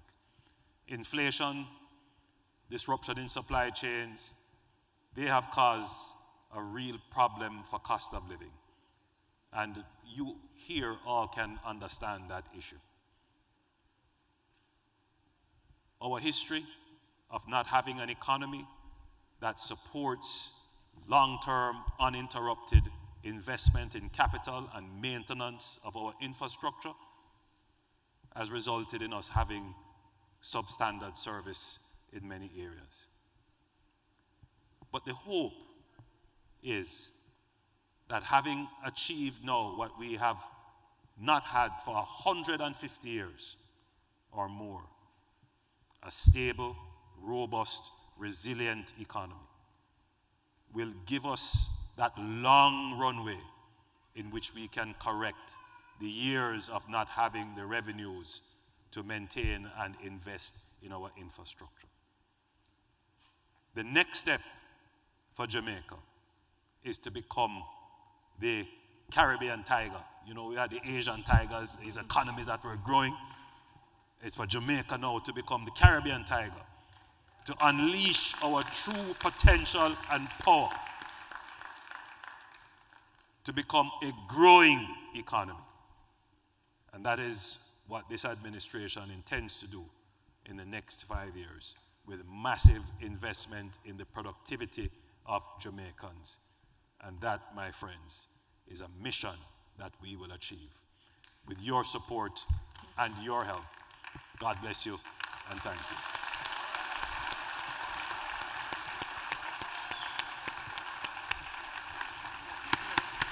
Thank you. Thank you, PM. Thank you. And so before we get into the Q&A, I'll allow the PM to just have a sip of water. Sorry, how long did I go? Now, before we jump into the questions, I know that one of the questions that's going to come is about, calling the consulate and all of those things. Now, one of the things that the Prime Minister touched on was identifying the problems and finding the solutions. And he talked a lot about, some of those solutions. Last year, we had over 2.2 million calls coming into the consulate. And our Consul General looked at it and we decided that we were going to find a solution. And, all right, while you're queuing up for the microphone, just take your time. We decided that we were going to come up with a solution. And I think as I paraphrase what is here and introduce Jacob to you, you will recognize that the voice is somewhat familiar. Now,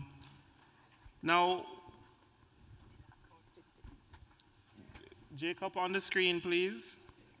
Now, the thing is, we have, as the Prime Minister says, we have to use the technology that is at our disposal to solve a lot of the problems. And so we want to let Jacob answer a question or two, and maybe after he's finished answering those questions, then the PM won't have to come back to the microphone. All right, so the first question I would like to ask Jacob, and I know a lot of people sitting here, you have a child that is born, he's 14 years old, and you want to apply for his passport. How do you go about doing that? All right, so if you cast your gaze to the screen and listen carefully.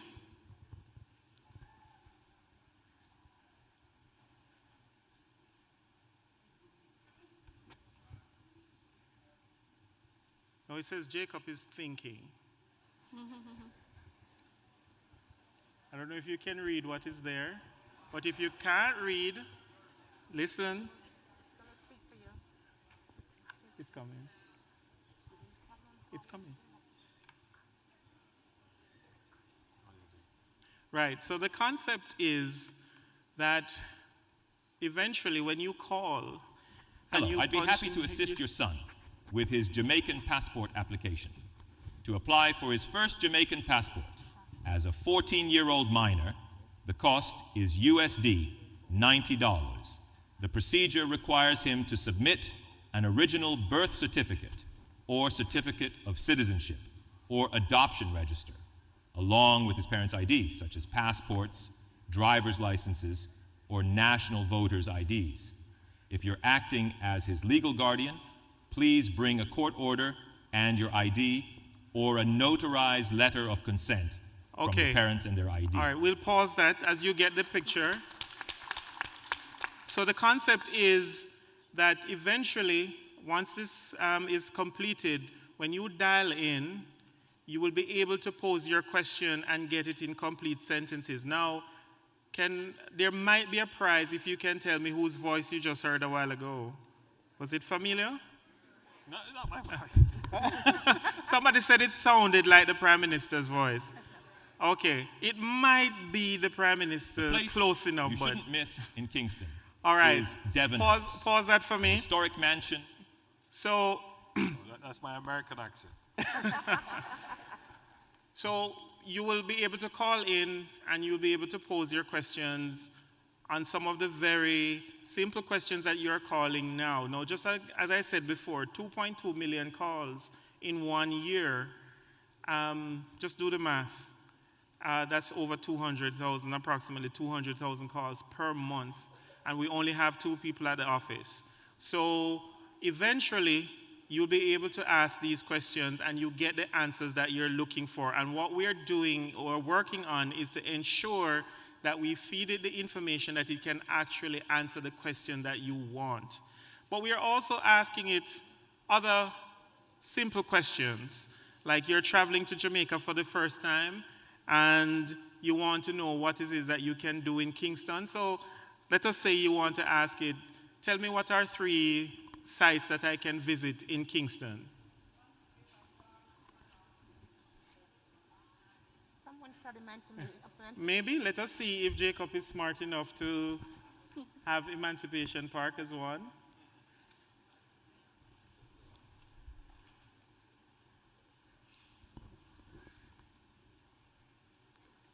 It's taken a little while to do the voice. If you're planning to visit Kingston, I highly recommend 3 sites you can't miss. Devon House. This historic estate is a popular tourist destination and features stunning architecture, beautiful gardens, and a museum showcasing Jamaican history and culture. Devon House is one of the island's most impressive examples of Georgian colonial architecture, built in 1862 for George Steeble, Jamaica's first black millionaire. The house has been beautifully restored to its former glory and now serves as a museum, offering visitors a glimpse into Jamaica's rich past.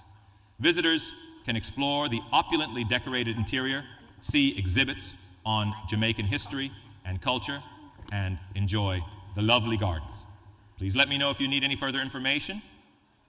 All right, and then if you need information, you can ask it more. But we just wanted to introduce that to you so you understand that we understand what you're going through calling and that we're working to fix the problems.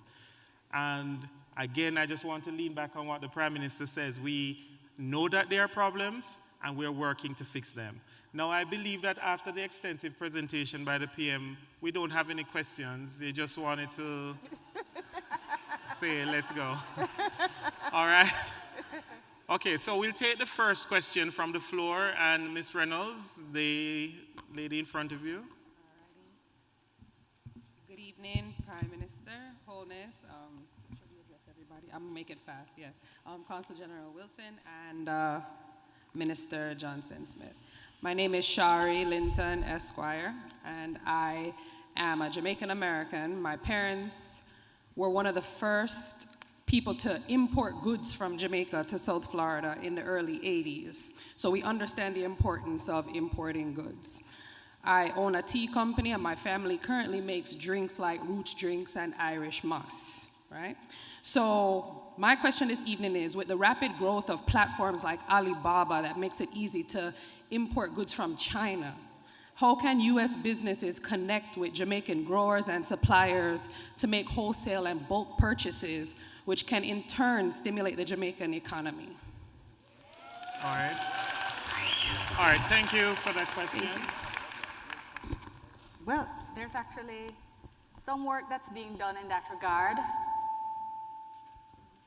I know that there have been 1 or 2 private sector attempts, but to get the mass use of their platforms hasn't really happened. But I did meet someone earlier who had was it eatjamaicafood.com? Yes, Yes. he's here.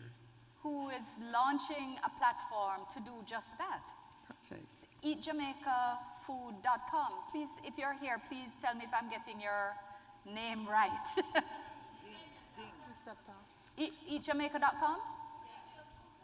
All right. Yeah, and he's doing just that. So he's buying in bulk from different suppliers. They're consolidating here and then shipping to you wherever you want across the world. That's his thing, and so it's I mean, it's incredible that you asked that question. Well, that's great. If anybody knows him, please introduce him to this lady quick. Yes, Shari's tea will be a big customer. Thank you. Thank Have you. a good evening, everybody. The next question, Mr. Burke. Okay, good night. My question is directed to Mr. Holness and Ms. Johnson-Smith.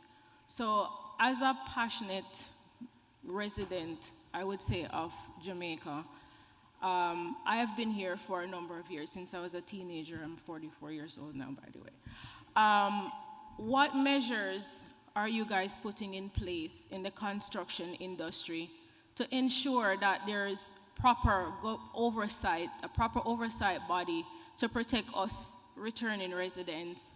Because I returned to Jamaica last year, November, and I bought into a brand new community in Ocherius, and I have been just plagued with a number of issues. Mold, if that was here in the US, they would have closed down that place entirely, the entire place. And I have done everything possible to try and get the developers to remedy the issues to no avail. So what I have complained to the local municipalities, NIPA, they've all come in and look at my property, and no one has yet to reach out to me. So what measures are you guys putting in place to protect us as returning residents going back to Jamaica who are coming in heavily to invest? Because I own 4 properties there and I have issues with almost all of them. But this one is the worst. Thank you. A very important question. And, you're not the only person who has complained about rogue developers. Now, just to be clear, my knowledge of the industry, based upon the portfolios that I hold, there are a few developers who have given a bad name to the industry. But you will also know that there are several good developers, reliable, trustworthy, people with good reputation, that build high quality homes comparable to anywhere in the world.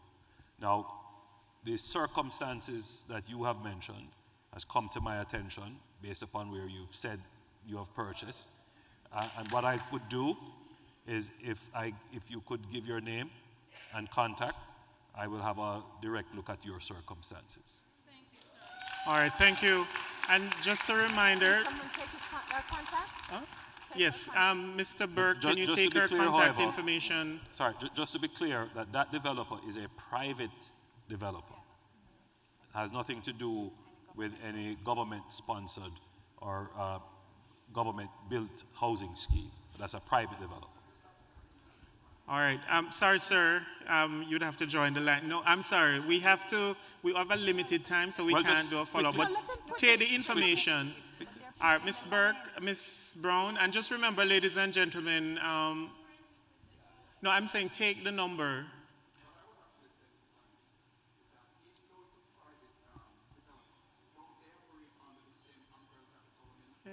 So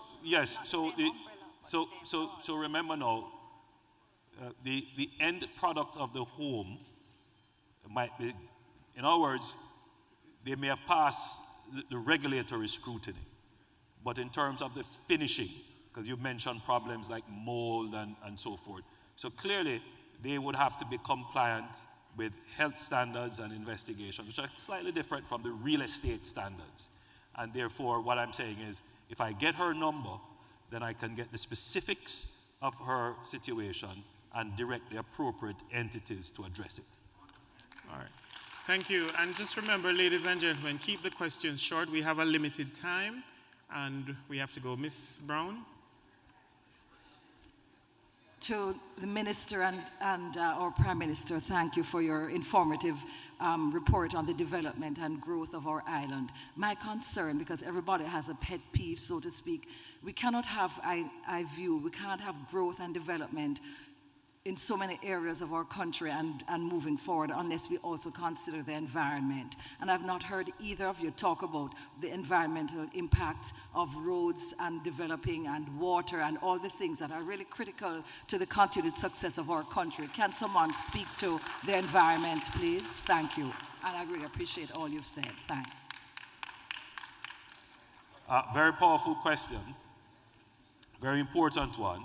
And in fact, that's why I'm here for the Summit of the Future. It's about ensuring that whatever we do is sustainable. And indeed, sustainability is an important part and indeed has been mainstreamed into what we're doing. So I wish to assure you that consideration and protection of the environment is paramount for the government. All right, thank you. Before I go to the next microphone, Minister? No, it's okay. I just realized the number of persons. But Okay. if I get to zero after, I'll share some more. Okay, all right, sorry. Mr. Prime Minister, one of the questions fielded, well, the summary of it, what steps are being taken to integrate agricultural science in schools and improve facilities to engage students in modern agriculture and technical education? You know, that's a question that we could easily answer. But what I would say to you is, let's take the questions from the floors. Okay. Critical one. Yeah, exactly. All right. So the But answer that's to not the happening. answer to that is yes, that is happening. It is happening, and there is investment in Bodles, the Agricultural Research Center. There is a lot happening at CASE in poultry expansion and agri-science.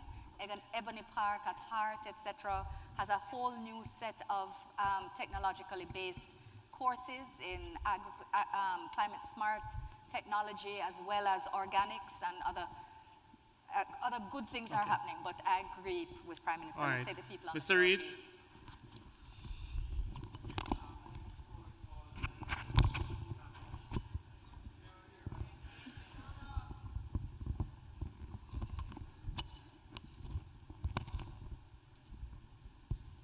All right, while they're fixing that mic, I'll come back to... It's okay, it's Okay. good.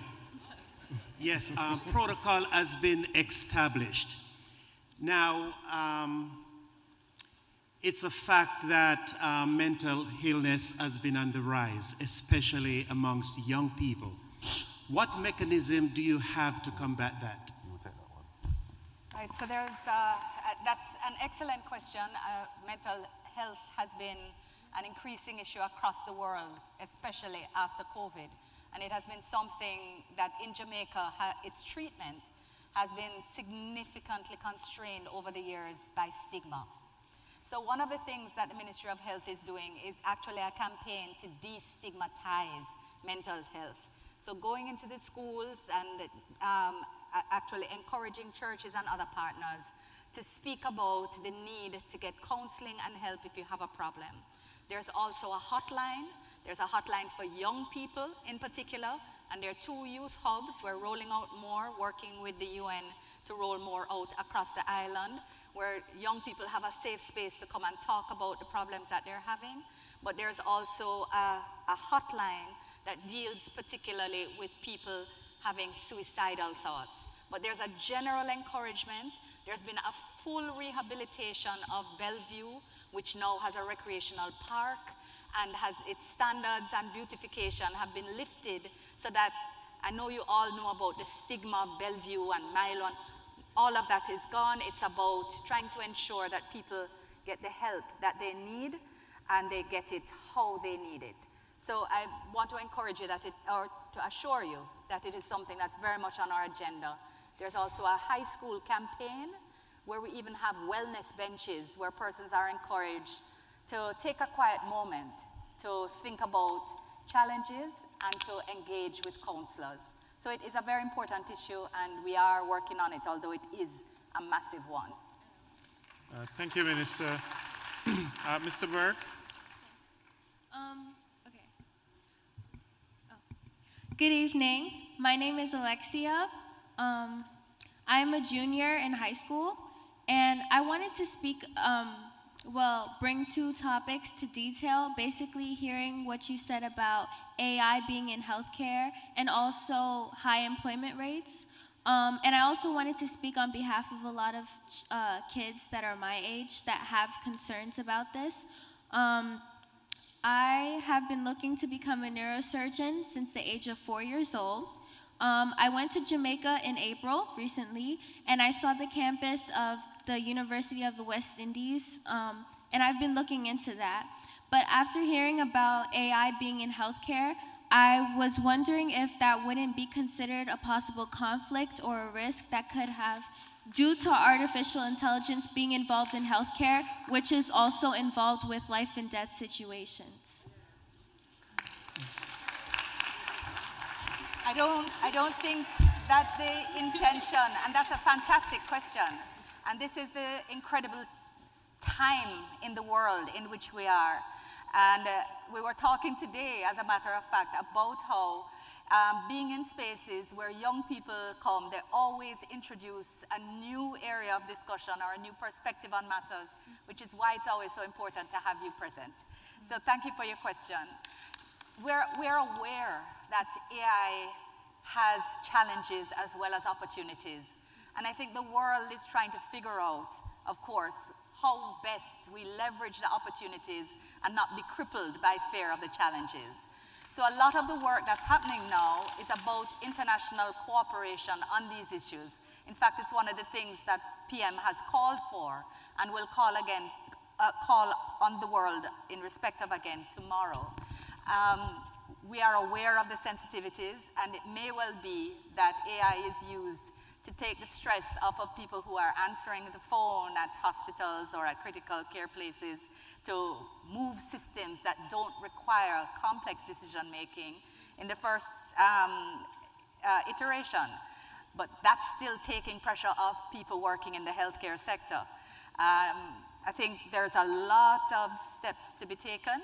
So I think you raise an excellent question, but there's a lot of work to be done, and I don't think you need to fear at this point that people will take crazy decisions. All right, thank you, Minister. Ms. Brown? Maybe just following her concern, it is important to know that the AI system that we are developing at the consulate is a private AI system that is dedicated just to the Consulate General of Jamaica, and actually persons' information will not be shared anywhere. Right. So just to reiterate, so as you know, ChatGPT, Google, Gemini, they share their information widely. What we're doing is closed off, won't be shared anywhere else, so you won't find that your information is all over the internet. Right. All right, Ms. Brown?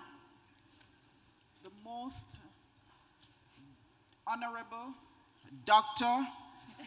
Andrew Michael Holness and your entourage, I greet you in the mighty name of Jesus. I am Stephanie, originally Richards, from St. Thomas, Dalvey District, underwrite from Mr. Beresford Itaford Steele. You can remember that name, sir? Okay. Mr. Prime Minister, I am asking you to give my Member of Parliament an assignment for me, please. I've migrated a number of years now, but I am a born laborite. My blood is green. I campaign very hard when it's election time and social media. I get cursed out. When I used to work in Princess Margaret, I was one man against the PMP when the election is lost. The water situation is very bad. And I want to know, who must I talk to about my rebate not getting water in Dalvey and in Eastern St. Thomas? The water situation, Mr. Charles then had put a tank there, and I don't know if it's a sabotage with Water Commission, is sabotage in the Jamaica Labour Party or what. So I'm asking you, I need some answer about the water situation in Dalvey. There's no water and they keep sending bills. And we're paying the bills and we're not getting back anything. And if you don't pay the bill, them keep mounting up the bill, and you have to pay it and you're not getting any water. And they are aware that there's no water. So please give Ms. Charles the assignment for me, please, when you go back down there to sort out the water problem underneath Mr. McLeod. Watch. Now listen. Thank you.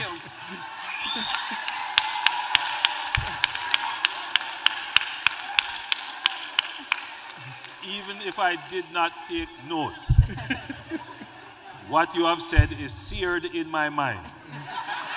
So when I go back, I am going to look up the water situation in Dalvey and see how best we can alleviate the circumstances there. I appreciate very much your very strident advocacy for your community. God bless you and thank you. All right, thank you, ladies and gentlemen. All right, just a little reality. We only have 5 minutes before we have to leave the theater. So we'll take 2 questions, but we have to... Extended to 10. Oh, did? Extended. The time has been extended. So we can take 20 more minutes. All right. All right. Yes, let's go. All right. Miss Reynolds. No, it's not. Good evening, everyone. I had the opportunity, greetings to everyone on this stage. Thank you so much for this evening. I had the opportunity to attend the town hall back in 2016 when I posed the question as someone who was starting her dissertation journey. I am an occupational therapist and I specialize in autism with children. And we have a very dire situation in Jamaica. And I asked the question years ago about how we can repatriate professionals into the special education system, because I had the opportunity to visit and lecture at UE in 2016 when I met 2 out of only 3 working occupational therapists in special ed. So I would like to know, 8 years later, what improvements or what infrastructure do you have in place to address this special education deficit, especially the rising increase with children with autism? Thank you. I can't give a full, thank you for that question. It's such an important issue, and I, in fact, was just speaking to a gentleman yesterday who PM had charged with developing a plan for a school for children specifically who are on the spectrum. And I need to follow up with you on that and give you the update.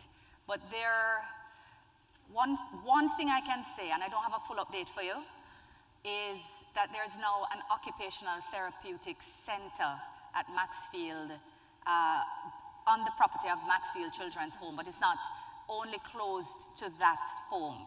So it deals with the full spectrum of treatment, and it is fully staffed. We are expanding beyond that in training in some of the basic diagnostics, but I know that whatever we are doing, we need to do more, because the scope of the problem is deep. Another thing that we do have is an enhanced shadow program where you can apply to the Ministry of Education in order to get a shadow identified to help your child who is in school. So that's not, sorry, go ahead. Just quickly, because what has happened is that there is an increase in diagnosis. Yeah, and so that is a direct result of a greater service to help to diagnose the problem.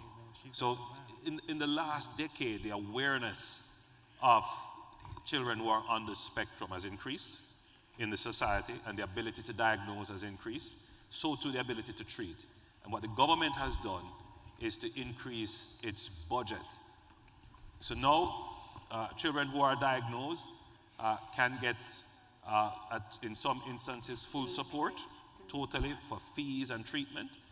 And they get, as you were saying, Minister, a shadow. They get someone to sit with them in class. And we have built one, so far, therapeutic center that deals with a whole range of these issues, and the plan is to build about 4 or 5 more across the country. So a lot has happened since, including the government making special allocations to assist parents of children who are on the spectrum. But we don't have enough professionals, Yeah, so if you want to come home, please do. Please do. There's a lot of work, and there's good private business and public business as well. It's an important area, and we need professionals like you. All right. Let us. We need the portal, so you have to create one for us.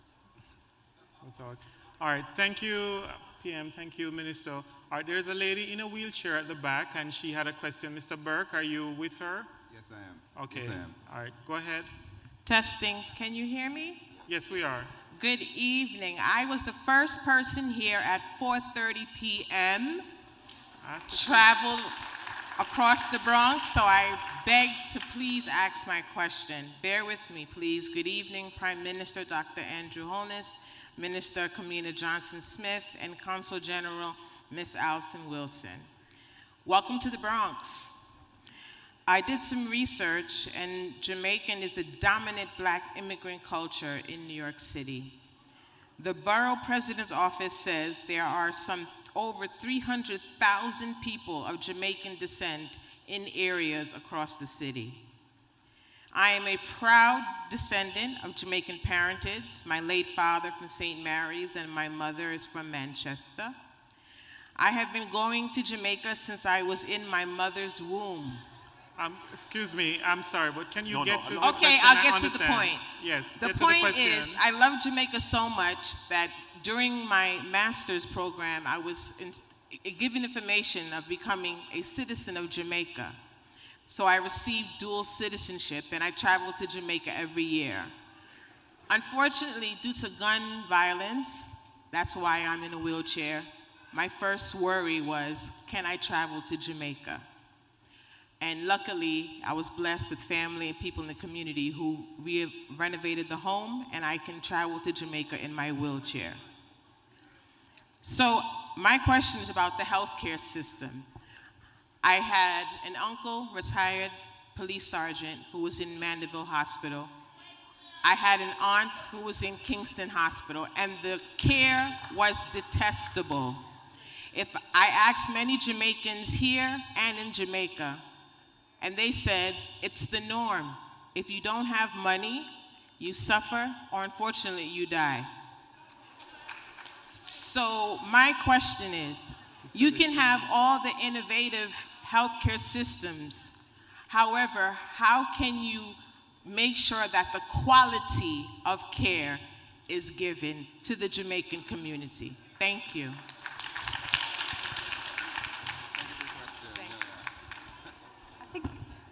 I think the Prime Minister was speaking about that earlier, and I spoke about that as well. This is the training that's taking place. There's also a culture of care that Minister Tufton has been speaking about, so that to recognizing that there are challenges in the system. So we're not only improving infrastructure and the conditions in which our clinics and hospitals operate, but we're also trying to deal with training in respect of care. So I clearly can't speak to a specific circumstance, and I'm very sorry to hear about it, but I don't think there are specific issues that we could take further today. All right, thank you.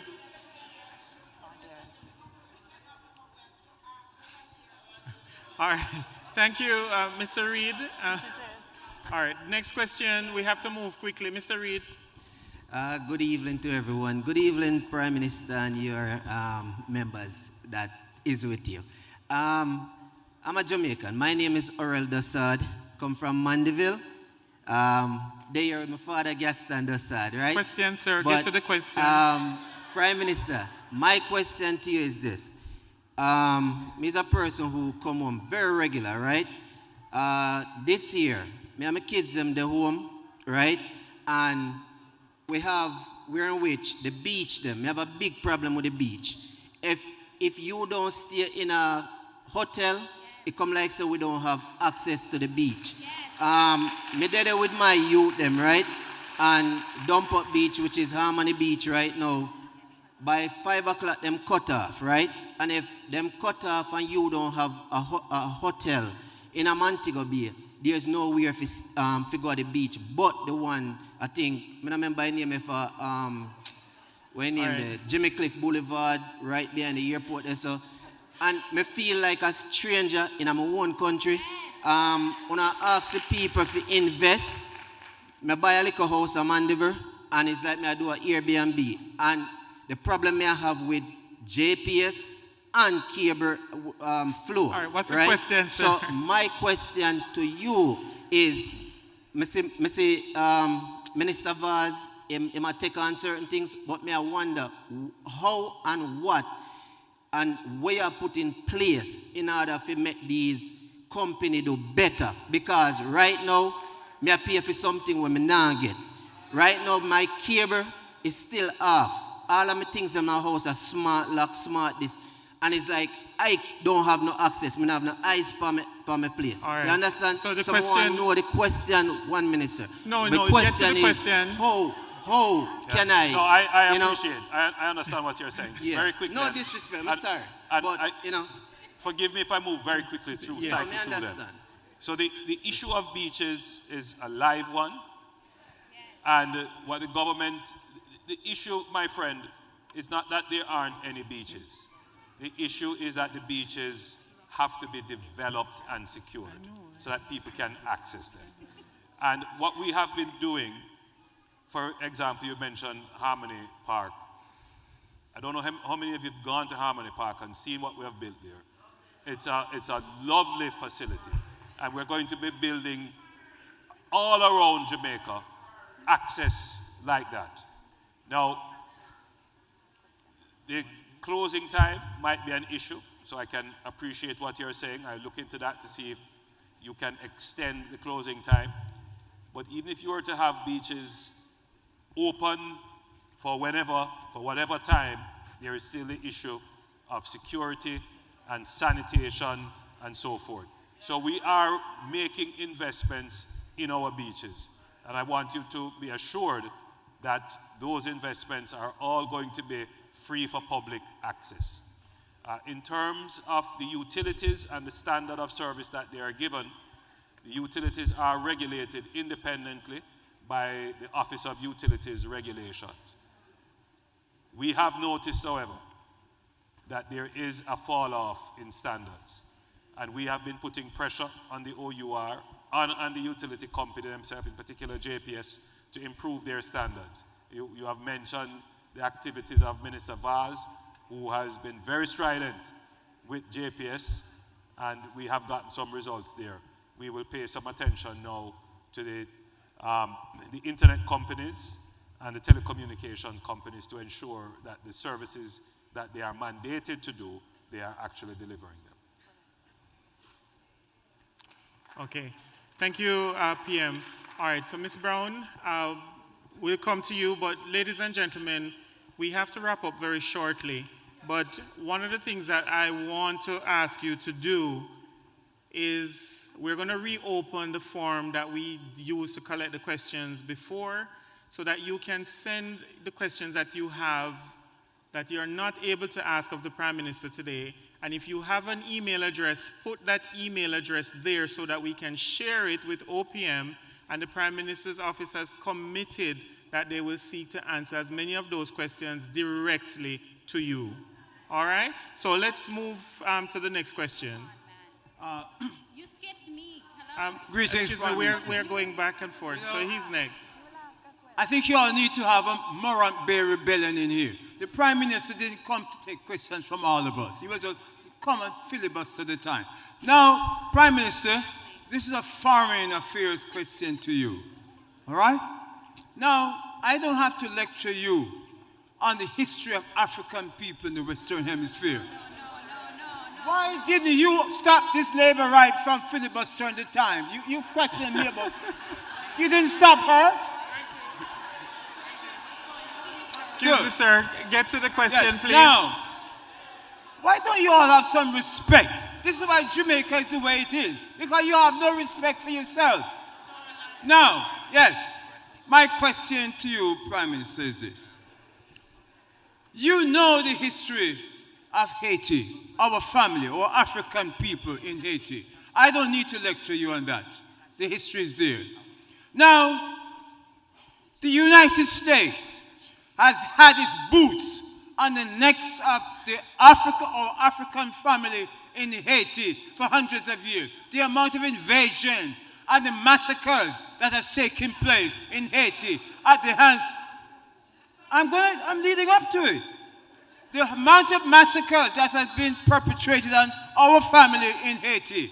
To this day, the question I'm asking you is, what were the incentives that caused Jamaica, that traitor in Kenya, Ruto, and the rest of the CARICOM people to be sending mercenaries or Buffalo soldiers into Haiti to brutalize our people?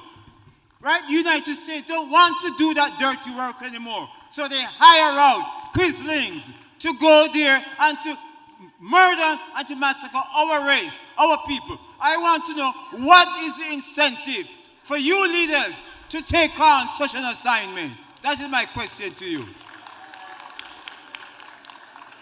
My friend, I respect your perspective, but I disagree wholeheartedly with what you have said. Jamaica is not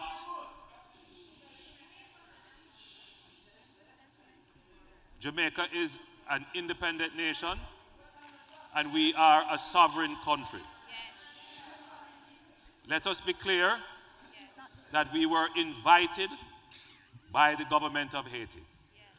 Let us be clear. I visited Haiti on a mission, and when I met with all the stakeholders, speaking with Haitians, not with people outside, Haitians, Haitian stakeholders, Haitian politicians, Haitian churches, civil society, intellectuals and academics, they have all said that they need security support. But let's be clear, we are not acting on the directions of anyone. I want that to be clear. This notion that we cannot act with our own agency is false and should be dismissed.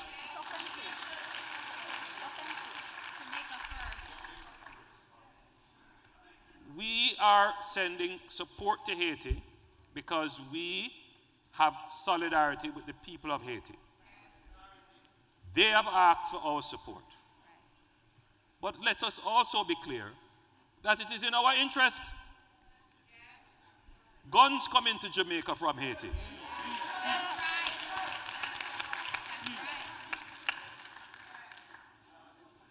Please, sir, accept that Jamaica can act in its national interest.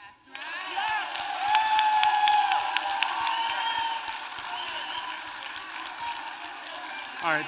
And it is about time that black countries and black nations support each other.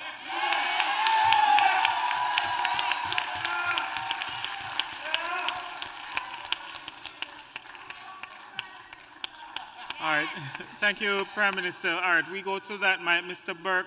The last two questions, Mr. Burke and Ms. Reynolds. All right. Good evening, everyone. You said that we scarcely hear that we want a better economy. To purchase property in Jamaica, why is it quoted in U.S. currency as it's defaulted as the primary currency and not the currency of the land? The prices in U.S. currency is not feasible to Jamaicans that want to return home. I would like to know how will you regulate this situation, because this would be the next step for capital investment growth.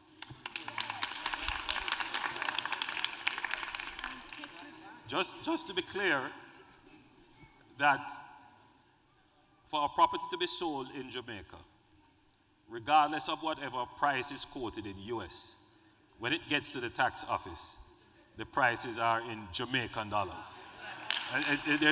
So just to be clear, right? So this is a private transaction between two persons. The government can't intervene and specify. It's because we do have a free market, essentially.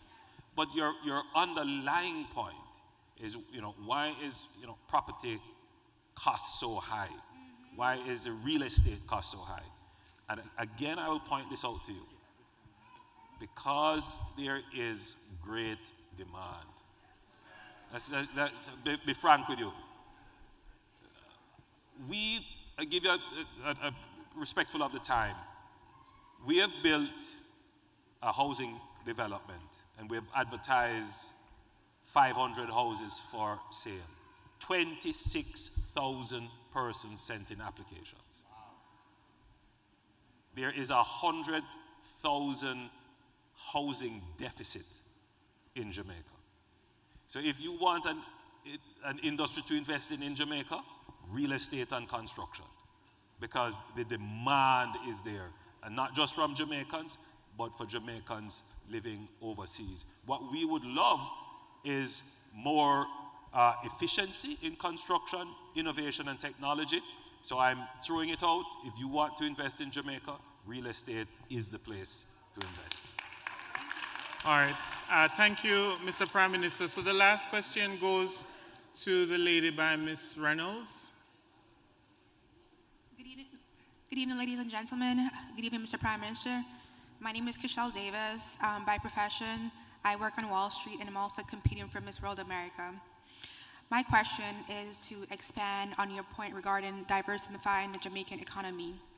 Looking at Singapore as a case study, between 1964 and 2022, the Singaporean economy has expanded from 468 million to currently in the billions. A major contributor to its economic growth is within its financial sector that contributes up to 13.5%. Regarding Jamaica and growing the economy, what plans are in place for Jamaica to become a financial hub of the Caribbean to even include South America? Go ahead. I will ask the question again. What plans are in place for Jamaica to become the financial hub of the Caribbean to include South America? All right, so let me be clear with you on this. Jamaica is already the financial hub of the Caribbean. Jamaica, you may not know this, but Jamaica has the most advanced financial sector in the entire region. Let's be clear on that, including the Dominican Republic. Jamaica's financial sector is really set to become the leader, not necessarily in Central America, but even in Central America, except for Panama, our financial sector has really done well, and we continue to strengthen it.